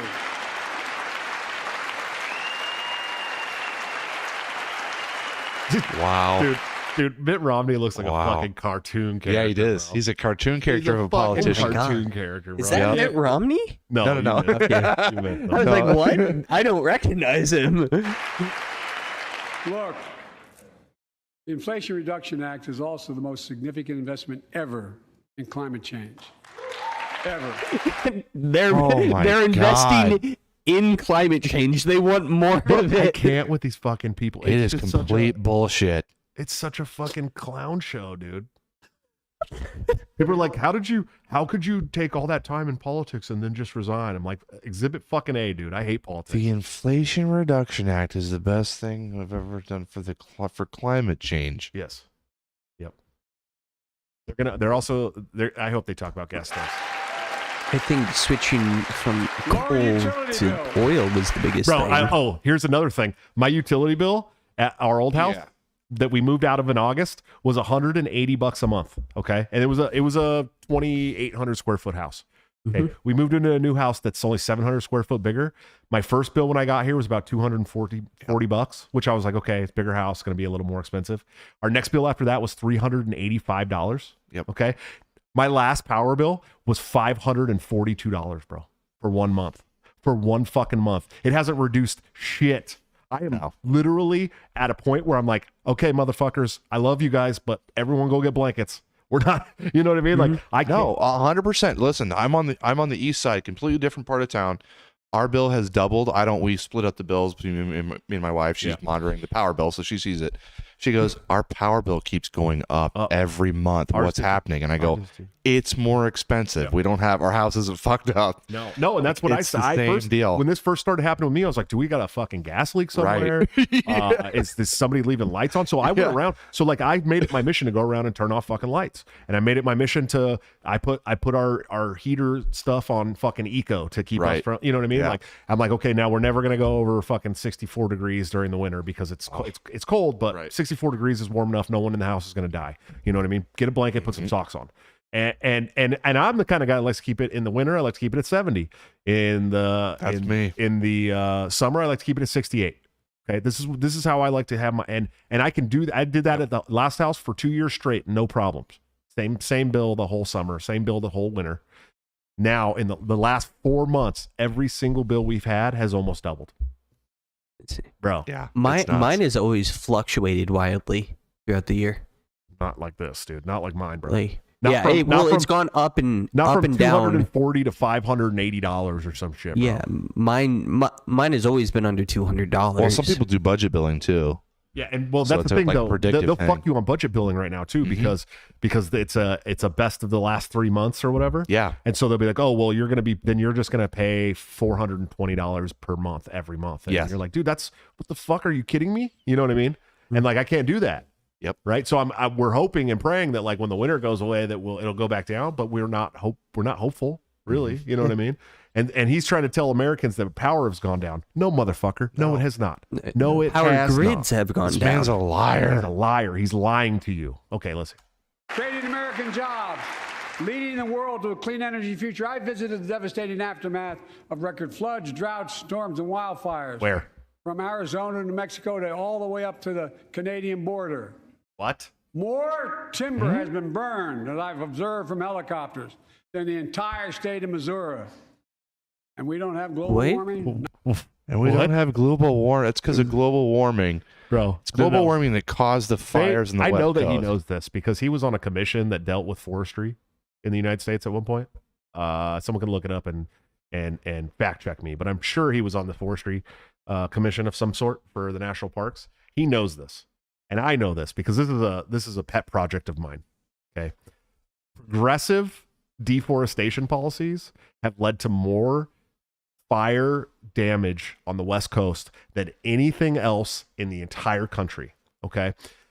They used to, on purpose, go around and clear all the Control underbrush, burns. cut down the trees that were too close together, all this stuff. That's what the logging companies did. Yep. They weren't allowed to take every tree in the forest. They had to have a certain amount between each tree that they took. They cleared all the underbrush. They kept it nice. Camping was great. There was no forest fires when I was a kid, dude. Okay. There was forest fires. It happened. But they weren't They were severe. happening quickly Very because the land was maintained and conserved they would properly. get put out very fast. Yep. It happened very infrequently. It was not something. Look, the last year I lived in Oregon, before I left Oregon, there was 107 forest fires in Oregon that year, dude. 107 forest fires. Okay. It's progressive deforestation policies that are leading to the constant fires on the West Coast, dude. I'm telling you right now, it has nothing to do whatsoever with global warming. They have created tinder boxes out of their forests, dude. Yep. And any spark will set that off. And it burns fast, easy, because they're all the trees are right next to each other. They haven't cleaned up all the dead pine needles, dude. Like it burns. It's a giant kindling box. And when you said progressive deforestation policies. Okay. I understand what you mean. Right. Logging. Yeah. That was what it was all about. We have millions and millions and millions and millions of trees there. And the logging companies would cut trees down. They'd plant trees. They were the ones doing the land management. They were the ones clearing the underbrush. They weren't allowed to cut trees a certain amount away from each other. You know what I mean? And that was what they did. And as soon as they got shut down by these progressives that were like, save the forest, right? The forest is burning down, burning the fuck down. Within 25 years, I'll say, give or take, of these new progressive deforestation policies and land management policies, okay, 50% of the fucking forest on the West Coast is burned at some point. Okay, that's fucking crazy, dude. And this dude's telling me that it's because of fucking global warming. Nothing. And there's more arson too. And they find the source of some of these, and it's human caused. It's on purpose. Right. He's also pretending like the existence of natural disasters is a new and unique thing. And that don't they're getting worse, man. Come on. Don't even get me started on the fact that the biggest fire we had in California over the last 10 years, the one that burned down an entire city, Paradise, outside of Chico, was caused by PG&E. Yeah. And their shitty fucking maintenance on their power lines and their power boxes and their fucking transformers. Yeah, it right? started with a transformer. It started with a transformer that they knew was bad. Yep. Okay, and wait, dude, it gets even better. They knew it was bad. Okay, they have a monopoly on the power industry there. Contract given to them by the government. Okay. And when they burned down Paradise, okay, and they burned down in that whole beautiful area. Chico's gorgeous. All that area is gorgeous, dude. It's amazing, right? They burned it down. They found out that they were the ones to blame. They found out that the maintenance was not being done the way it was supposed to be being done on that specific line, okay? And what did they do? They got sued, right? So what did the government let them do there in California? Oh, yeah. They lobbied the government Yeah. to raise their rates Yep. for power so that they could pay off the lawsuit and help to rebuild. They're too big to fail. Josh. So They're too big to you're fail. paying a private company, you're paying their lawsuit with higher rates, and you don't have the chance to go to another company. You're not allowed to. You're not allowed to. Wild. That's what our government does. That's what they do for a living. They give these kind of contracts for a living. That's really their biggest priority because that's what lines their fucking pockets. Okay, let's listen to this guy lie to us some more. Mm-hmm.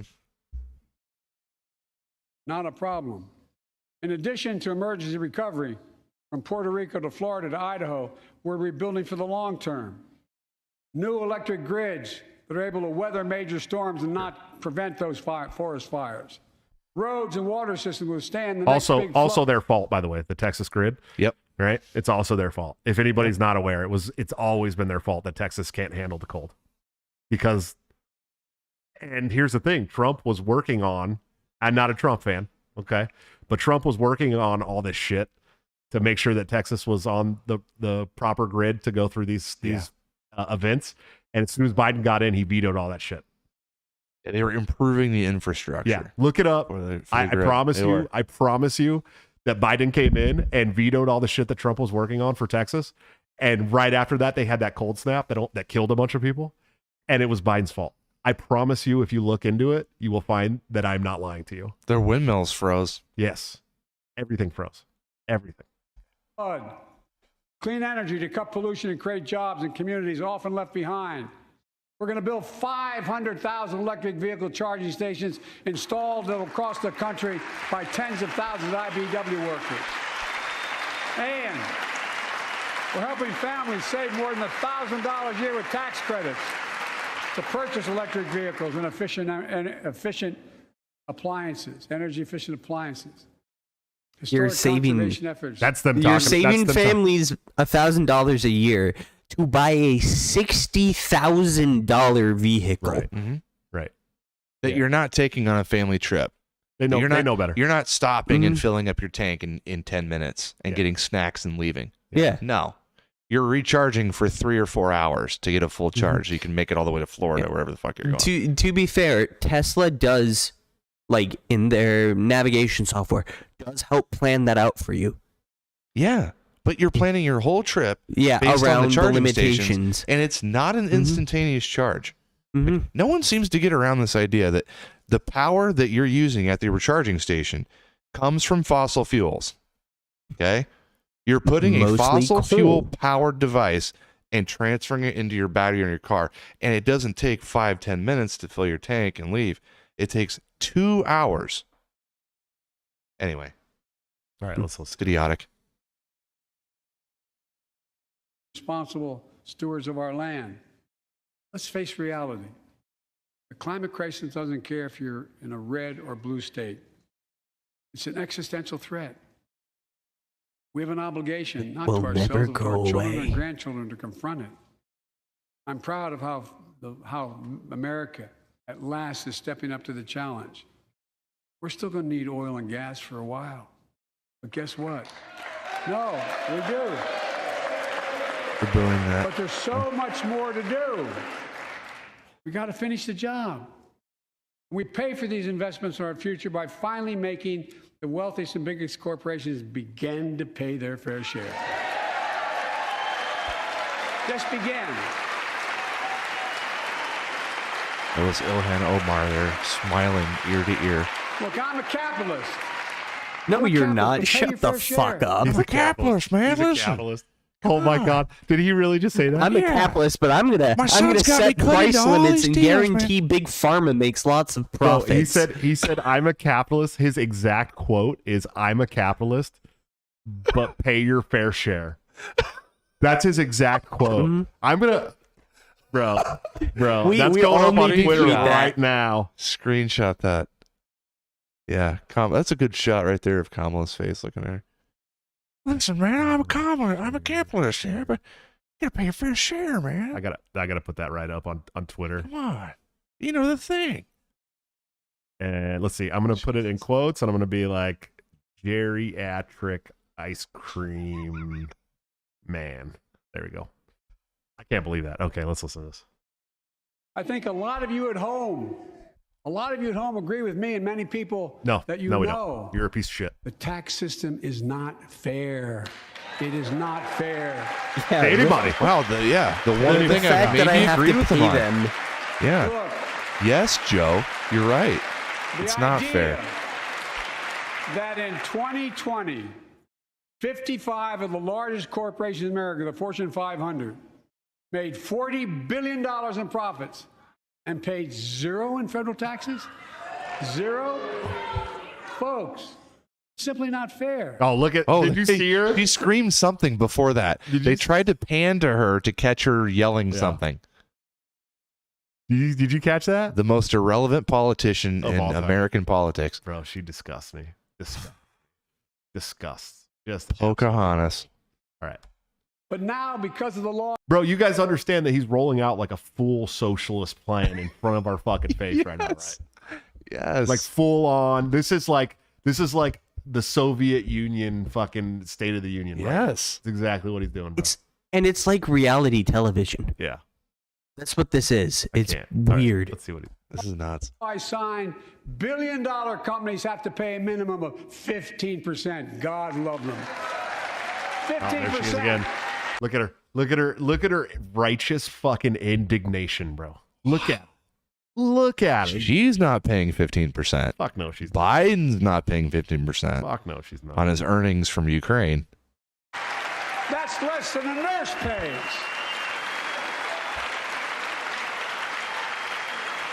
And let me be crystal clear. I said at the very beginning, under my plans, as long as I'm president, nobody earning less than $400,000 will pay an additional penny in taxes. Nobody. Another lie. Penny. Another lie. Yeah, right. Well, let's finish They've the been job. saying that shit forever. There's more to do. We have to reward work, not just wealth.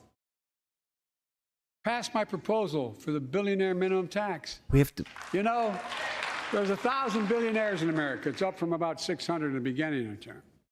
But no billionaire should be paying a lower tax rate than a school teacher or firefighter. I want you guys to know that this is all for show too. What he's doing here is all for show because he knows 100% in his heart that if the billionaires turned on them, they're done. They're done. Yep. Also, does he not know how billionaires like avoid paying taxes? It's their policy. It's offshore accounts. No, it's the government's policies, bro. No, It's debt. literally all tax loopholes from the government. Yeah. Billionaires take on debts, like so much debt that they almost always have losses, and so they're able to write it off that they essentially didn't make any money. This is their way to ensure that their cronies who are already big-time billionaires will always stay that way, and anybody who wants to become a billionaire cannot. That's all this is. This is all this is. That's true. Yeah. The narrative is that billionaires cheat on their taxes, right? Right. That's the implication here is that they're cheating on their taxes. They're not. They are wealthy enough to have a building full of accountants to use the very policies that these guys put in place to go around to tax write-offs, different loopholes. There's nothing illegal about it. What? They're just super smart, and they're like, you missed this, and they take advantage of it. Right. That Who and blames their them wealth for is that? in assets. That's like what they do. So They want to pay the they have least amount of lands taxes at possible, home. just like me. Yeah. OPF Taylor says I want a wood burning cooking stove. I said if they take away our gas stoves, I'm committed to smoking meat literally 365 days a year. I will leave my carbon footprint if they take away my gas stove through my Traeger, bro. Yep. No doubt. We will have smoked meats every single day. I'll smoke cheese, bro. I will go to Papa Murphy's and buy a cowboy pizza and smoke that motherfucker. Listen, you're in Iowa. There's plenty of deer here. I'm smoking everything. We can go live in the woods and just live off the land. If they take my gas burning stove, touch us. If they take my gas burning stove, I'll tell my kids we no longer eat in the kitchen. We eat on the back patio when the Traeger's done. From now on, and I will spend 12 hours a day. I'll buy the hardest meats to smoke, and I will spend 12 hours a day smoking meats. I will have so much smoke coming out of my backyard every day that the neighbors will be like, "Is the house on fire, dude?" Yes. Okay. Campfires every night in my backyard. I don't give it. Yeah, I will buy 2 fire pits. Yep. Okay. I will buy 2 fire pits. I will buy a Traeger The biggest one they possibly have that emits the most smoke, and I will smoke meats and light my campfires every single day in the winter during the snow season. I don't give a shit if they take my gas stove. Fuck you. All right, let's go.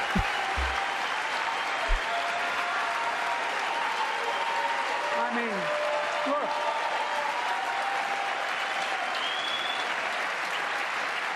I know you aren't enthusiastic about that, but think about it. Think about it. Have you noticed Big Oil just reported its profits, record profits? Oh, you don't say. Last year they made Really? $200 billion in the midst of a global energy crisis. Oh, look at that fucking turtle. Jesus, what a fucking no backbone loser. That face right there. What have we done? What the fuck have we done? No backbone. Look how far we've fallen. Turtle-headed. There's no face bones. Missing either. a shale. Jesus. What a fucking terrible loser he is, dude. Kentucky, what's wrong with you? It's Kentucky, right? That keeps voting Mitch McConnell in. What the fuck is wrong with you guys? Quit voting this loser in. Career politician. What the fuck? Why are you voting this loser in? Are you guys Republicans or not? Jesus, dude. Fucking rhinos everywhere. I think it's outrageous. Why? They He's invested frozen. too little of His that camera's profit to frozen. increase Nope, domestic that's just him, production. dude. And when I talk to a couple of them, they say, we're afraid you're going to shut down all the oil wells and all the oil refineries anyway, so why should we Yes. invest in them? I said, we're going to need oil Yes. for at least another decade. And that's going to exceed 10 years, huh? and beyond that. Oil companies And aren't and wanting beyond to that. invest Yeah, people are like, in new are you refineries. fucking crazy? He's like, See oh, no, McCarthy? beyond that. Look at McCarthy in the background. I don't like McCarthy, but he's given some.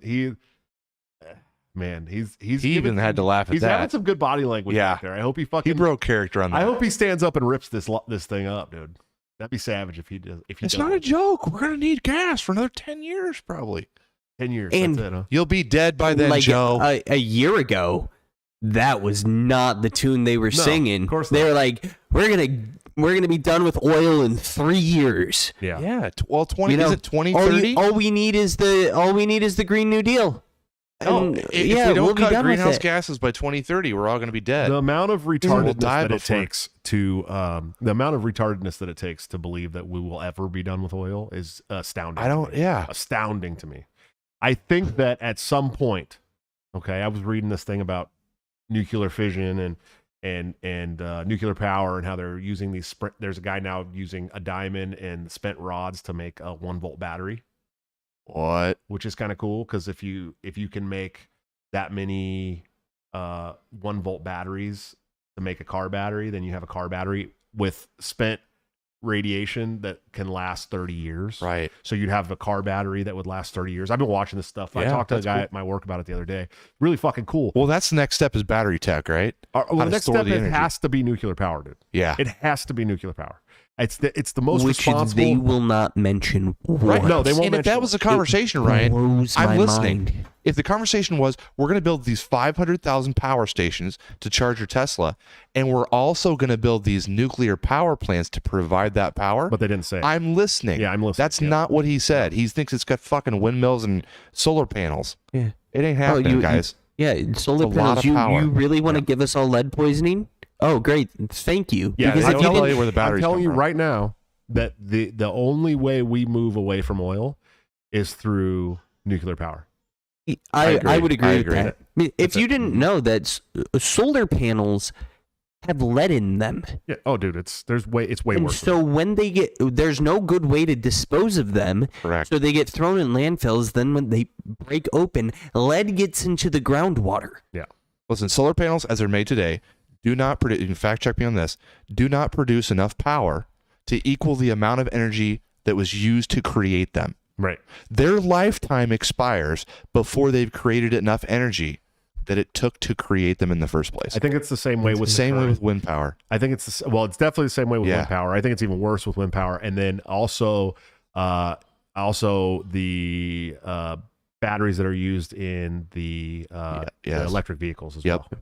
Yep, pretty Yeah. crazy. Teslas Oh, the need a Pete battery. Quinones show. What's up, Pete? Pete stopped by, dropped $10, said, "Love you, brother." I love you too, brother. Big time, man. We have to get you back on the show sometime soon. When you're not warring with YouTube and get my channel shut down. Maybe soon, though. Soon, definitely. I'd love to have you on. Maybe we'll do an exclusive on Rumble. The editors from Rumble hit me up today trying to get me to put my show on Rumble today. So maybe we'll be there soon. And we're definitely on Odyssey, too. So we can do exclusive live streams to Odyssey anytime we want if we have a guest that will shut down YouTube. So, all right, let's listen. We're going to need it. Production. If they had, in fact, invested in the production to keep gas prices down, instead, they used the record profits to buy back their own stock, rewarding the CEOs and shareholders. They would have had. Corporations ought to do the right thing. If they would have invested, what the fuck are you talking about? A year ago, you were saying we're moving off oil. Quadruple the tax on corporate buybacks and encourage long-term investments. Oh, did you hear that, Nancy Pelosi? It's already, no shit. It's bad enough that they're already involved in stock exchange at all. But this is, they're looking to nationalize the stock market and all industry in America right now. That's what they're trying to do. These fuckers are going to kill us. This might as well be a speech from Hitler, bro. Straight up. I'm not kidding you either, dude. This might as well be a speech from Hitler. Is he gonna say own the means of production? This could be a speech from Hitler or Lenin or any of the guys, any of the typical despots, bro. Yeah. Now this could be a speech from him, right? We're gonna control and the Americans are so fucking stupid that they're lapping it up, dude. They are sitting in their chairs right now, clapping about this shit, dude. Clapping about it. God, what is wrong with you? That's how it happens. Okay, let's see. To a thunderous applause. They'll still make considerable profit. Let's finish the job and close the loophole to allow very wealthy to avoid paying their taxes. Instead of cutting Are you going to start fucking taxing debt now? I just said that. Yeah. They're cheating, right? That's basically what he said. They're cheating. Tax cheats. There it goes. Fiscally responsible. Yeah, that's why we have a $31 trillion deficit. It's because people cheat on their taxes. Yeah, if we took every dollar from every billionaire in the United States. Did you hear that? What was it? He said that they've cut the national deficit by more than $1.7 trillion. No, they haven't. No, that's what his thing cost. Yeah, that's what the Inflation Reduction. They haven't cut it at all. Literally at all. Anybody who believes that, go look at the debt clock right now. You're a fucking idiot. The largest deficit reduction in American history. Hey, even if they did cut it by 1.7 trillion and then say it was the largest deficit cut, they still raised it since he took office by over $12 trillion, dude. Huh? Fuck you. Jesus Under the previous administration, the American deficit went up 4 years in a row. Because those record deficits, and none of those 4 years were as much as what he did in his first year. It goes up every year for every president. Listen. He's saying that it went up all 4 years Trump was in office. Okay, I'm not a Trump guy. I don't want to defend Trump here. Okay, but in the first 2 years of his presidency, of Joe Biden's presidency, it has gone up more than the entire 4 years Trump was in office. That's right. Okay, and he's trying to say because of all the pandemics. So even if they did lower, I don't know if technically he did lower at 1.7 trillion. It's still at $32 trillion. Okay, when Trump took office, it was like 19 trillion. Right. Okay, when he left office, it was like 24 trillion, 25 trillion or whatever. It's now at 32 trillion or 37 trillion. It was all the payment protection stuff, PPP loans and stuff, and the first 2 years of his pregnancy, correct offer. I mean, all right. President added more I still can't get over the oil shit. In any 4 years than my predecessor. Nearly 25% of the entire national debt that took over 200 years to accumulate plain lying. Was added by just one administration. He's plain lying. The last one. There's Janet yelling. What the fuck? Are the unrealized gains in the room with us now, Janet? Yeah. Remember that meme? Remember Spike's meme? Fucking Spike's hilarious. Facts. Check it out. We're going to tax you on your unrealized gains. This is reality TV. How did Congress respond to that debt? They did the right thing. They lifted the debt ceiling 3 times without preconditions or crisis. They paid American bills. That's not true. That's not fucking true. He's lying, dude. He's lying. Even McCarthy behind him said that's not true. Did you see him mouth? That's not true. He literally said, even McCarthy said, that's not true. It's not true. That's not fucking true. He's lying, bro. He's straight up lying to the national public right now. We're ruled by retards. No, he's evil. They're evil. They're worse than retards. They're evil. To prevent an economic disaster in the country. So tonight I'm asking the Congress to follow suit. Let's commit here tonight to the full faith and credit of the United States of America will never, ever be questioned. So some of my Republican friends. You don't have any Republican take friends. the economy I'm sorry. He's talking about Mitch McConnell. Yep. This is for you, Mitch. Unless I agree to their economic plans. All of you at home should know what those plans are. Instead of making the wealthy... Boebert. Looks like a hot PTO, Mom. What could the economic plans possibly be that would be worse? I don't know that could be any worse than what he's doing right now. I'm like, seriously. He's like, hey, oil companies, invest in oil rigs, but in 10 years we're not going to use you. Right. It's like oil rigs are more than a 10-year investment. Okay. What are you talking about? He quickly added beyond that. I wonder if they will show how Boebert responds here. Let's see. Fair share. Some Republicans. Yeah, she's upset. Some Republicans shaking want her head. Medicare and Social Security to sunset. I'm not saying it's a majority. Based. Medicare. What do you say? Sunset? Yeah. They want Social Security to sunset. Medicare and Social Security to sunset. I'm not going to see a fucking dime of Social Security in my life. We Not a chance. actually do want that. McCarthy is shaking his head in the back saying no, and the Republicans in the crowd are booing. But the fact of the matter is that actually Americans do want that. Yeah. Many Americans get rid of it. Social Security is such a Ponzi scheme. It's absolutely a pyramid scheme that is going to fuck my generation harder than almost anything else ever. If you had your own I'll take account, a couple $1,000s that I pay every year and put it into a Roth. Yeah, I'd much rather have that. Yes. And then you can just end 100%. Social Security. I'm done with it. Mm-hmm. Yep. Because the Republicans are soft. Anybody who doubts it, contact my office. I'll give you a copy. I'll give you a copy of the proposal. They're soft. That means Congress doesn't vote. Soft. What is I'm this glad just to see you. clown show? I enjoy conversion. It means if what? He Congress doesn't enjoys keep gay the programs conversion. Look, folks, the idea is that we're not going to be moved into being threatened to default on the debt if we don't respond. Folks, Look at all these Republicans like, what the fuck? Wait, that is in the Overton window now? Yeah. Defaulting Oh on my the U.S. debt. Fucking God. You heard him say it. Bro, hey, I'll tell you Oh what, dude. my I'll tell you what. fucking I'll tell you what, God. bro. I'll tell you what.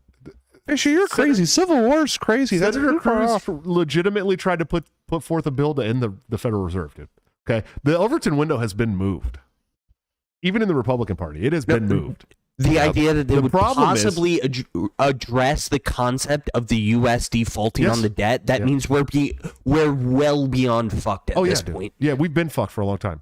But this Overton window has moved a lot. You guys have no idea. The Republicans are talking about shit that I was talking about 15 years ago as a fucking crazy anti-war activist. The Republicans are talking about that shit. And it's because America is done with all the bullshit, dude. A lot of people are waking up and just done with the bullshit. Fed up. And I'll tell you what, the problem with that is that the Democrats are now moving the opposite direction.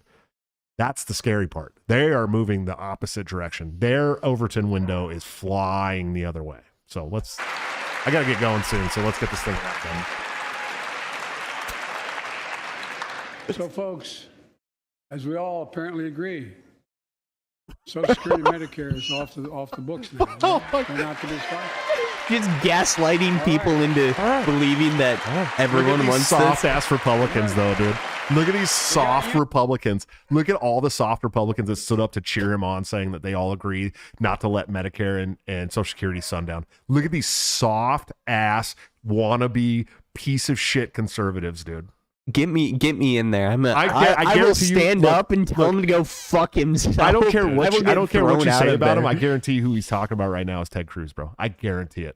I don't give a shit what you say about Ted Cruz, dude. That guy is not afraid to push the envelope, and it's been fucking hilarious to watch, dude. Anyways, I think we're good.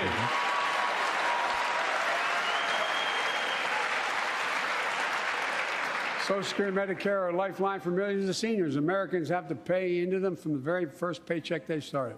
So tonight, let's all agree, and we apparently are, let's stand up for seniors. No, I will take the 13 years of loss. Benzo Barbie said in the chat he could turn this around if he starts rapping "Lose Yourself" right now. Oh, I loved Magoo's comment. Come on, guys, Biden is crushing this open mic. He's weak, you know what I'm saying? The arms are heavy. Security, which apparently no one's going to do.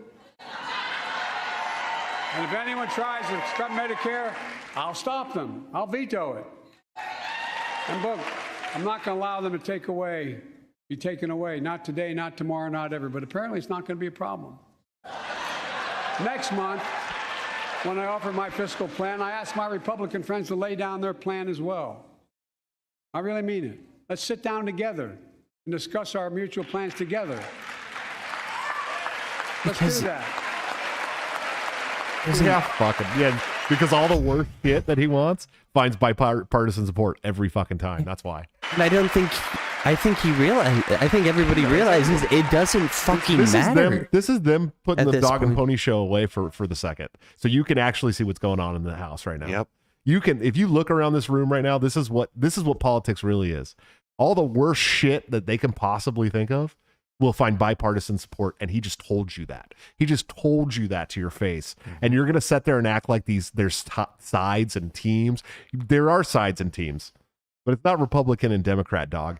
It's them and us. Yeah, when it comes to power, they all agree. They all agree about that. They all agree. Yep. I can tell you, the plan I'm going to show you is going to cut the deficit by another $2 trillion. Sure it will. And it won't cut a single bit of Medicare or Social Security. In fact, we're going to extend the Medicare Trust Fund at least 2 decades. Because that's going to be the next argument. How do we keep it solvent, right? Well, we'll not raise tax on anyone making under 400 grand, but This guy's seriously underestimating how long I can stay solvent. You know what I'm saying? pay for it the way we talked about tonight by making sure that the wealthy and big I corporations can pay for remain their retarded longer than they can remain solvent. There's $121 trillion in unaccounted for assets, unrealized. I don't remember the exact term, but essentially unpaid on things that we can't pay for in like the next 50 years or something. We're not going to be able to come up with $121 trillion. liabilities. Yeah, Exactly. Sorry, it took me a second to register too. All right, let's get this thing going. We're almost to 2 hours. Look, here's the deal. We're probably not going to have They aren't just taking advantage After of our the show. taxpayer. Yeah, this will be They're it. taking advantage Oh, yeah. of you, the American consumer. Here's my message to all of you out there. I have your back. Unfunded liabilities. We're already preventing Americans from receiving surprise medical bills. Stopping $1 billion surprise bills per month so far. No, you're not, buddy. Protecting seniors' life savings by cracking down on nursing homes that commit fraud, endanger patient safety, prescribe drugs that are not needed.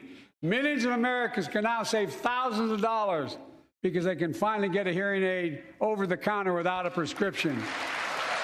Look, capitalism without competition is not capitalism. It's extortion.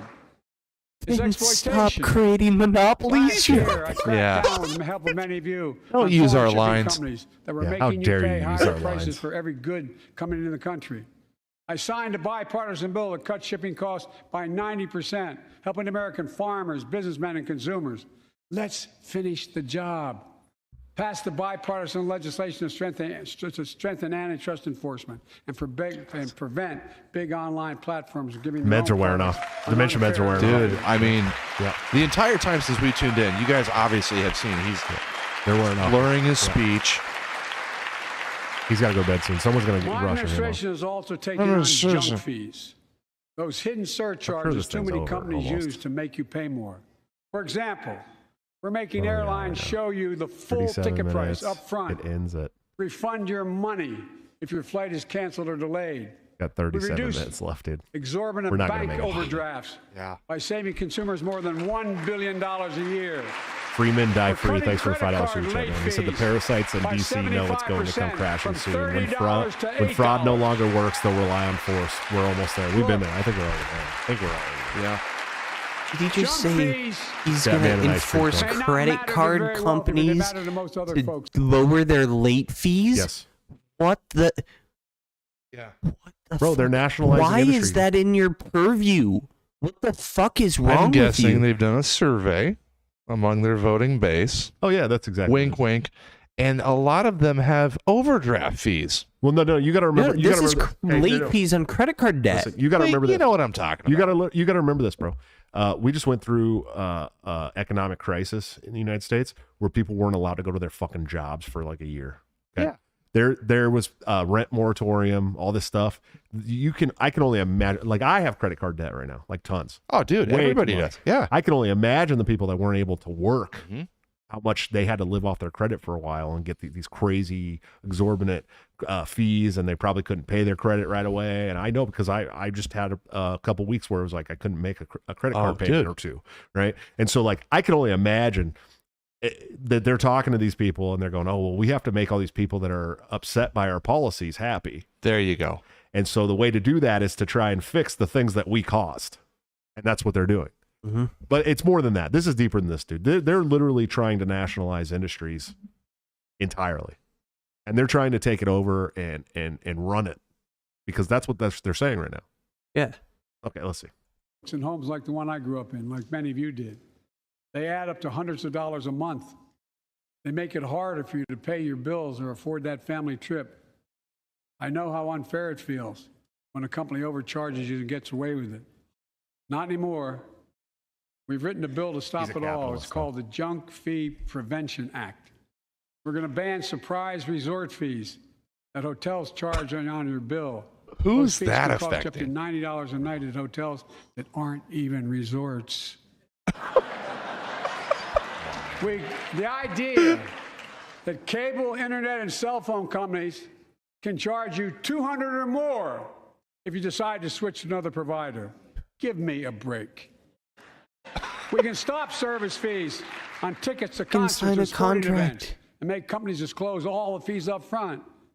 And we'll prohibit airlines from charging $50 round trip for a family just to be able to sit together. Baggage fees are bad enough. Airlines can't treat your child like a piece of baggage. Americans are tired of being. We're tired of being played for suckers. So pass the Junk Fee Prevention Act so companies stop ripping us off. For too long, workers have been getting stiffed, but not anymore. We're beginning to restore the dignity of work. For example, I should have known this, but I didn't until 2 years ago. 30 million workers have to sign non-compete agreements for the jobs they take. 30 million. That's a small amount, dude. So a cashier I would have thought it was a lot more than at that. a burger place can't walk across town. That's untrue. Dude, Take No. the same What? job at another burger place and make it No. dude, I need to make this clear to everybody who's watching or listening to this right now. Not in the history of burger joints. Not in the fucking history of a single burger joint has any burger flipper ever had to sign a non-compete agreement. Ever. Better yet, find me one that's flipping burgers. They look at their paycheck and go, you know what? Screw that. They take off their apron, they throw it on the ground, and then they walk across the from the street to McDonald's the to the next Wendy's. burger place. I've never in the history. Non-compete agreements are for companies that have like literally like that have like company secrets and shit. Yeah. So you can't take the company secrets and bring them to another company and use them there. I've That's signed it. a couple of non-compete agreements. I'm sure you have. Yeah, but it's out of context from what he's talking about. Dude, it's Oh my that's God. crazy. Much more. It just changed. Listen to people. But they just changed it because we exposed it. They're changing. That was part of the deal, we guys. exposed Look it. it up. But not anymore. Look it up. We're banning Don't- those agreements so companies have to compete Don't for mind workers and that pay them what they're worth. we fucking have federal agents in Google controlling what you can and can't look up. But go must fucking tell look you. it up. This is bound to get a response from my friends on my left but the right. I'm so sick and tired of companies breaking the law by preventing workers from organizing. Pass the PRO Act. Wait. So breaking the law. So your solution to companies breaking the law is to pass more laws that they're not going to follow anyway. Yes. What a fucking ridiculous farce This is. I'm gonna be honest with This you. is bad for my health. This is why I don't. This is why I don't watch the fucking State of the Union address, because it just pisses me off, dude. This is insane. Magoo, thanks for the $10 super chat. He said, I supported your run for vice chair, but not as much as I do your decision to resign. Respect. Thanks, bro. Same, to be honest with you. Kevin Brady dropped a chat that said, I worked at Jack in the Box. We had Mexican dudes that worked at Arby's and Jack in the Box. You just can't sell company secrets. Yes, I know. Yeah. And even then, when you're like a guy that like slops the secret sauce on the burger, dog, like you don't know what's in that fucking sauce, dude. They're not giving you the fucking ingredients list and being like, this is exactly how we make it on this machine and fucking right. And so like no burger flipper in the history of burger flipping has ever had a non-compete agreement. I don't even think the manager level of these places. Imagine your manager at BK. Claudette, listen, we've got a defector from McDonald's. Okay, he's in my office. He's willing to talk. He told me he knows the ingredients to the Big Mac. It's on. We're gonna do Big this. Mac sauce is gonna get cracked wide open. Yeah, like anyone's so stupid they don't realize that it's mayonnaise and ketchup and relish anyways. You know what I mean? But anyways, okay. The Big Mac? I thought it was mayonnaise and Thousand Island. Thousand Island is mayonnaise and ketchup with relish. Ryan, first of all, lower your voice. Yeah. You Midwesterners, man, you drive me nuts. All right, let's listen to this. We just living wage. Let's make sure working parents can afford to raise a family with sick days, paid family medical leave, affordable child care. That's going to enable millions of more people to go and stay at work. And let's restore the full child tax credit.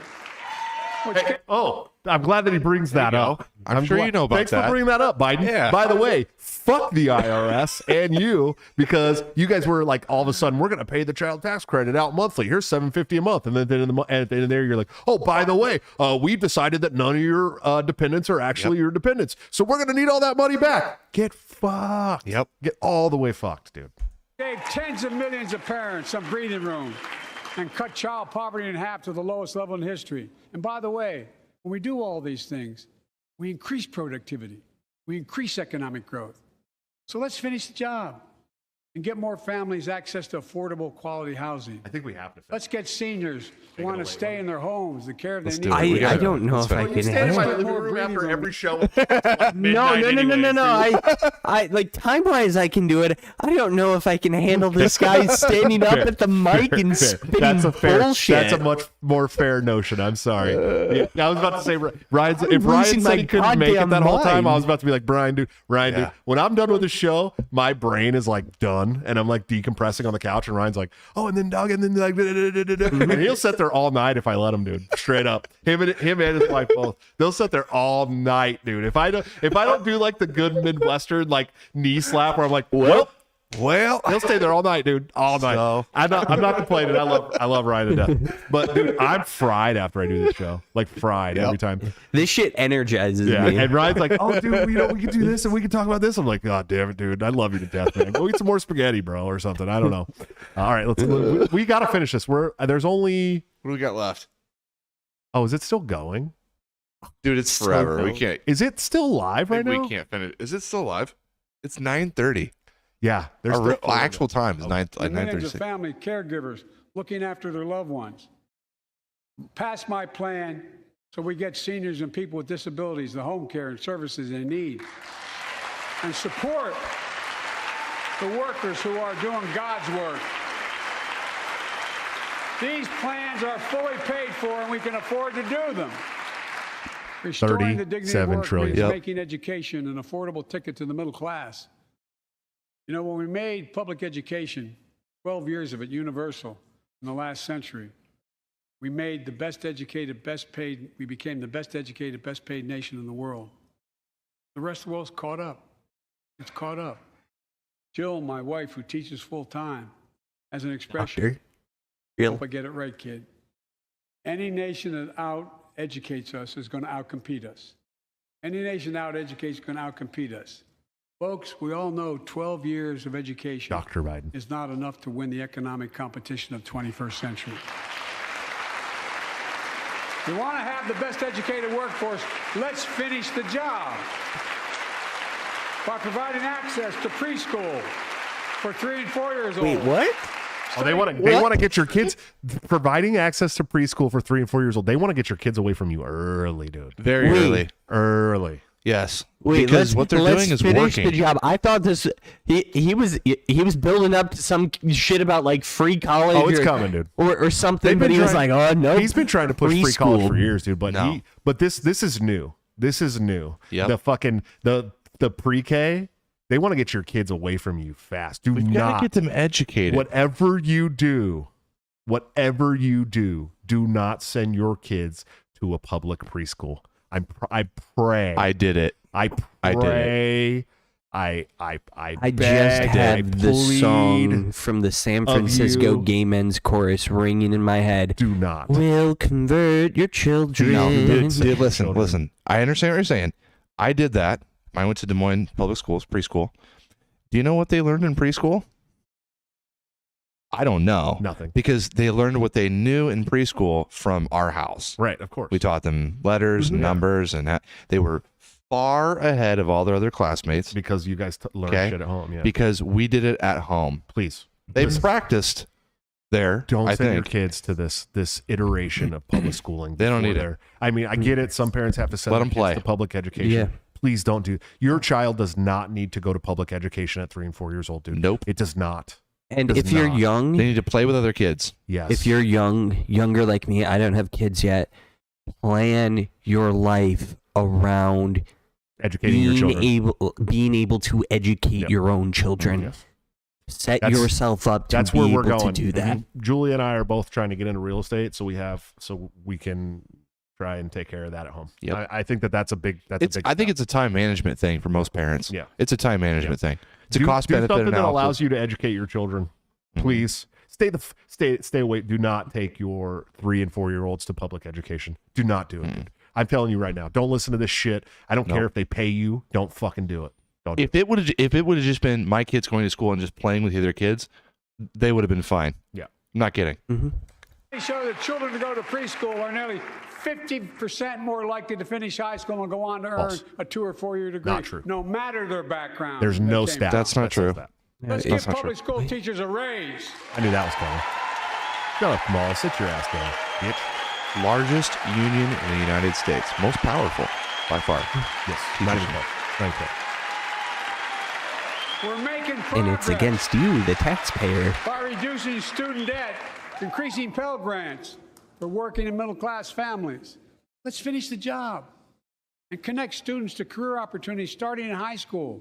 Provide access to 2 years of community college, the best career training in America, in addition to being a pathway to a 4-year degree. Let's offer every American a path to a good career, whether they go to college or not. There's a big problem here. I'm just going to be very brief about this. There's a big problem here. Americans are starting to wake up to the fact that a 4-year degree doesn't mean shit. No, It means almost nothing anymore. They know that, it's devalued. and the government hedged all their bets on 4-year schools, right? So they've already spent all the money into these 4-year education systems, thinking that all these people were going to have to go to school.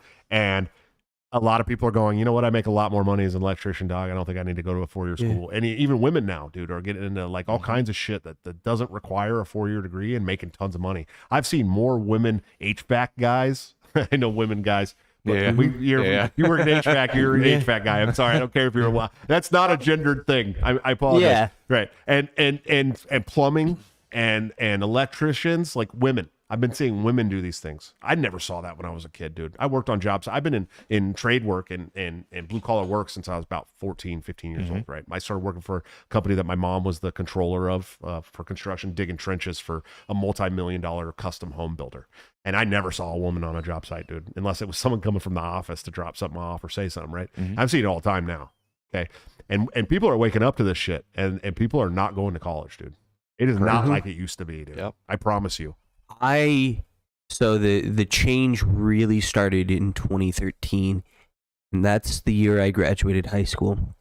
I lived through the shift in college. And if I would have visited my university when I graduated, there's not a chance in hell I would have gone there. All right, let's. And folks, in the midst of the COVID crisis, when schools were closed and we were shutting down everything, Oh, let's recognize how you're far taking we some came in blame. the fight against the pandemic itself. While the virus is not gone, thanks to the resilience of the American people and the ingenuity of medicine, we've broken the COVID grip on us. COVID deaths are down by 90%. We've saved millions of lives and opened up our country. We opened our country back up, and soon we'll end the public health emergency. But man. that's called a public health emergency. But we'll remember the toll and pain that's never going to go away. More than 1 million Americans lost their lives to COVID. 1 million. With. Families Yeah. grieving. Asterisks on that Children number. orphaned. Empty chairs at the dining room table constantly reminding you that she used to sit there. Remembering them, we remain vigilant. We still need to monitor dozens of variants and support new vaccines and treatments.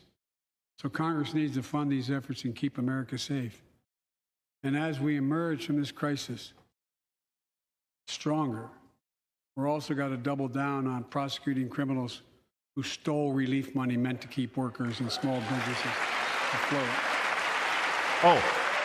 By the way, I hope they mean like the fucking Kennedy Space Center and like all these places that took the money that was meant for the restoration of our funds, right? All these like pet projects and friends of government officials that got all this money out of this bill, right? Like 70% of that money went to these fucking organizations. It didn't go to America. We sent it to Turkey, dog, for gender studies. The largest transfer of wealth in our nation's history. Okay, and they're going to make you believe that people stole this money. What they're talking about is people that took the TPE loans or whatever the fuck they were, and said that they needed it for a business, and they're going to go around and they're going to audit your business. Yes. And then find a way to tell you that your business didn't qualify, and they're going to take your money and arrest you. Yep. That's why they hired all these IRS agents. That's what they're doing. They don't have enough money to continue operating, so they have to come and steal more money from you. And that's what they're doing. That's why they hired 81,000 new IRS agents. Because I'll tell you what, I'm a middle-class dad who's being fucked over by the IRS right now for no reason whatsoever. It's all on them, not on me at all. And I've felt the wrath now of what this 81,000 new agents are doing. Okay, I can't get a hold of anybody at the IRS. I've called them for almost a year now. I can't get a hold of a single in-person caller at the IRS, despite them hiring 81,000 new employees. Okay, so that's what he's talking about right now. He's talking about they're going to audit the loan that you took, the TPP or whatever the fuck they called it, whatever the loan was for the Restoration Act. Yeah. Right? And they're going to audit you. They're going to find a way to disqualify you. They're going to take that money back and they're going to arrest you. And he keeps saying people making over $400,000 a year, not a cent more in taxes. Right. Yeah. Even that's a lie. Even if it was true. Yeah. Okay. But he's going to come after the people that make less than $400,000 to find all those tax. Of course. Fraud. That's what they're going to do, dude. Money you took. That's what he's telling you right now. He's just not telling you the way that you want to hear it. That's a much larger pool of people. Oh, dude, there's a lot of money there, though. A lot. Before I came to office, you remember, during that campaign, the big issue was about inspector generals who would protect taxpayers' dollars who were sidelined. They were fired. Many people said, we don't need them. And fraud became rampant. Last year, I told you the watchdogs are back. Since then, we've recovered billions of taxpayers' dollars. Now let's triple the anti-fraud strike force going after these criminals double the statute of limitations on these crimes, and crack down on identity fraud by criminal syndicates stealing billions of dollars from the American people. It got dangerously close there. Just like Joe, just like identity listen, fraud. Yeah, then he had to throw in the identity fraud at the end there. Yeah, hey, like listen, 3 years ago, maybe. What is the most detrimental thing the government can do in the history of governments? It's to use your safety as a reason to do things. Okay, listen what he's saying, dude. Listen. Give to us what your he's freedom. saying. We'll give you more security. Correct. We'll make sure that there's no more identity fraud for you by cracking down on the tax code and these things and such. And historically, people tolerate it more when there's disease, which is why they held on to COVID so long. But now that COVID is over, they're gonna get a lot more. It's climate change now, dude. He's gonna talk about it. And the data shows that for every dollar we put into fighting fraud, the taxpayers get back at least 10 times as much. It matters. I don't believe that. Look, COVID left its scars, like the spike in violent crime in 2020, first year of the pandemic. Yeah, that was a virus, guys. Public safety depends That on was a us, virus. all of us know. I can't fucking believe these Too people. often that trust is violated. Joining us tonight are the parents of Tyree Nichols. Welcome. All right. I think I might be done. I might be done. Yeah, I'm like checking out at this point. Wow, dude. I had What? to bury Tyree last week. As many of you personally know, there's no words to describe Those the cops just got a grief death of losing sentence, a bro. child. For sure. No doubt. But imagine if you lost that child at the hands of the law. Imagine. The investigation's not even done, by the way. The hands of the law.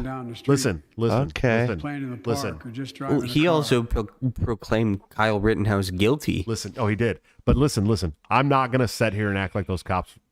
There's no way those cops were in the right. No. There's No, no they're not at fucking all. horrible situation. No, it was a snuff film. There's no situation at all in any scenario where what they did was the right thing. Okay. Right. They killed that man. It was murder, plain and simple. I don't give a fuck what anybody says. But the investigation is still ongoing. Okay. This is unprecedented. The investigation is still ongoing. It's not like when he pronounced Kyle Rittenhouse guilty. That was during the court. Yeah. This hasn't even gone to court yet. It's literally in the investigation phase, bro. Do we know? It just happened 2 weeks ago. Do we know if the 3 of the 5 are vice lords? No, we still haven't even got that. Do we far. know if Tyree Nichols had sexual relations with one of their We haven't got to any of that, bro. child's mothers? We haven't gotten to any of Child's that yet. mothers. Okay. Child's- If it was their child, then I'm like, okay, No, I might be able to I'll justify tell it you, if it was a child. Listen, Like, it's that's the one unsubstantiated. place where I'd it's be not like- substantiated. It's Mhm. not fact checked. I know. That's what I've heard. Yeah. So here's the deal. There's a It connection. doesn't matter. I understand. Those cops, in my head, they're guilty too. But you Yeah. can't be Oh, the yeah. president of the United States of America and proclaim a guilty verdict on a case that's still in Correct. the investigation phase. That is the Correct. most unethical shit I've ever seen in He my just sealed their fate. life. No matter what. That's a He's death sealed their fate. They're done. It's over. Over. Just skip the trial, Most guys. of us in here have never had to have the talk that brown and black parents have had to have with their That's- children. Okay. Whoa, He's Hunter, right. That's not actually, real, my guys. children, That's not real. I never had to have the talk with them. I never had to tell them if a police officer pulls you over, turn your interior lights on right away. Everybody's told that. Don't reach Every for your kid's told that. license. Keep your hands on the steering wheel. Imagine having I want you guys to remember that That's in this every is the high guy school. who authored the hard on crime bills Yeah. in the 80s. Yeah. I want you to remember this. He's also had a big hand to do with the mandatory minimums, all that stuff. There'll be some TikToks on It's this him. later. It's him, bro.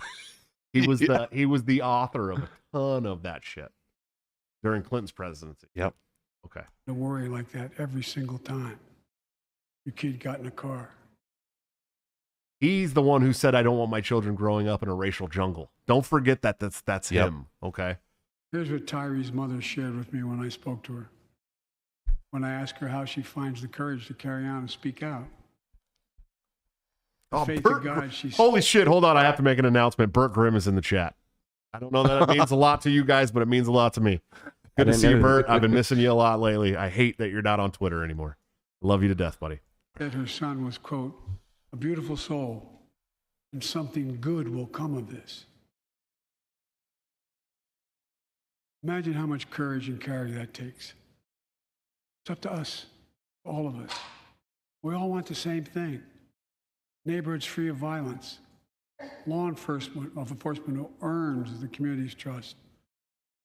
Just as every cop, when they pin on that badge in the morning, has a right to be able to go home at night, so does everybody else out there. Our children have a right to come home safely.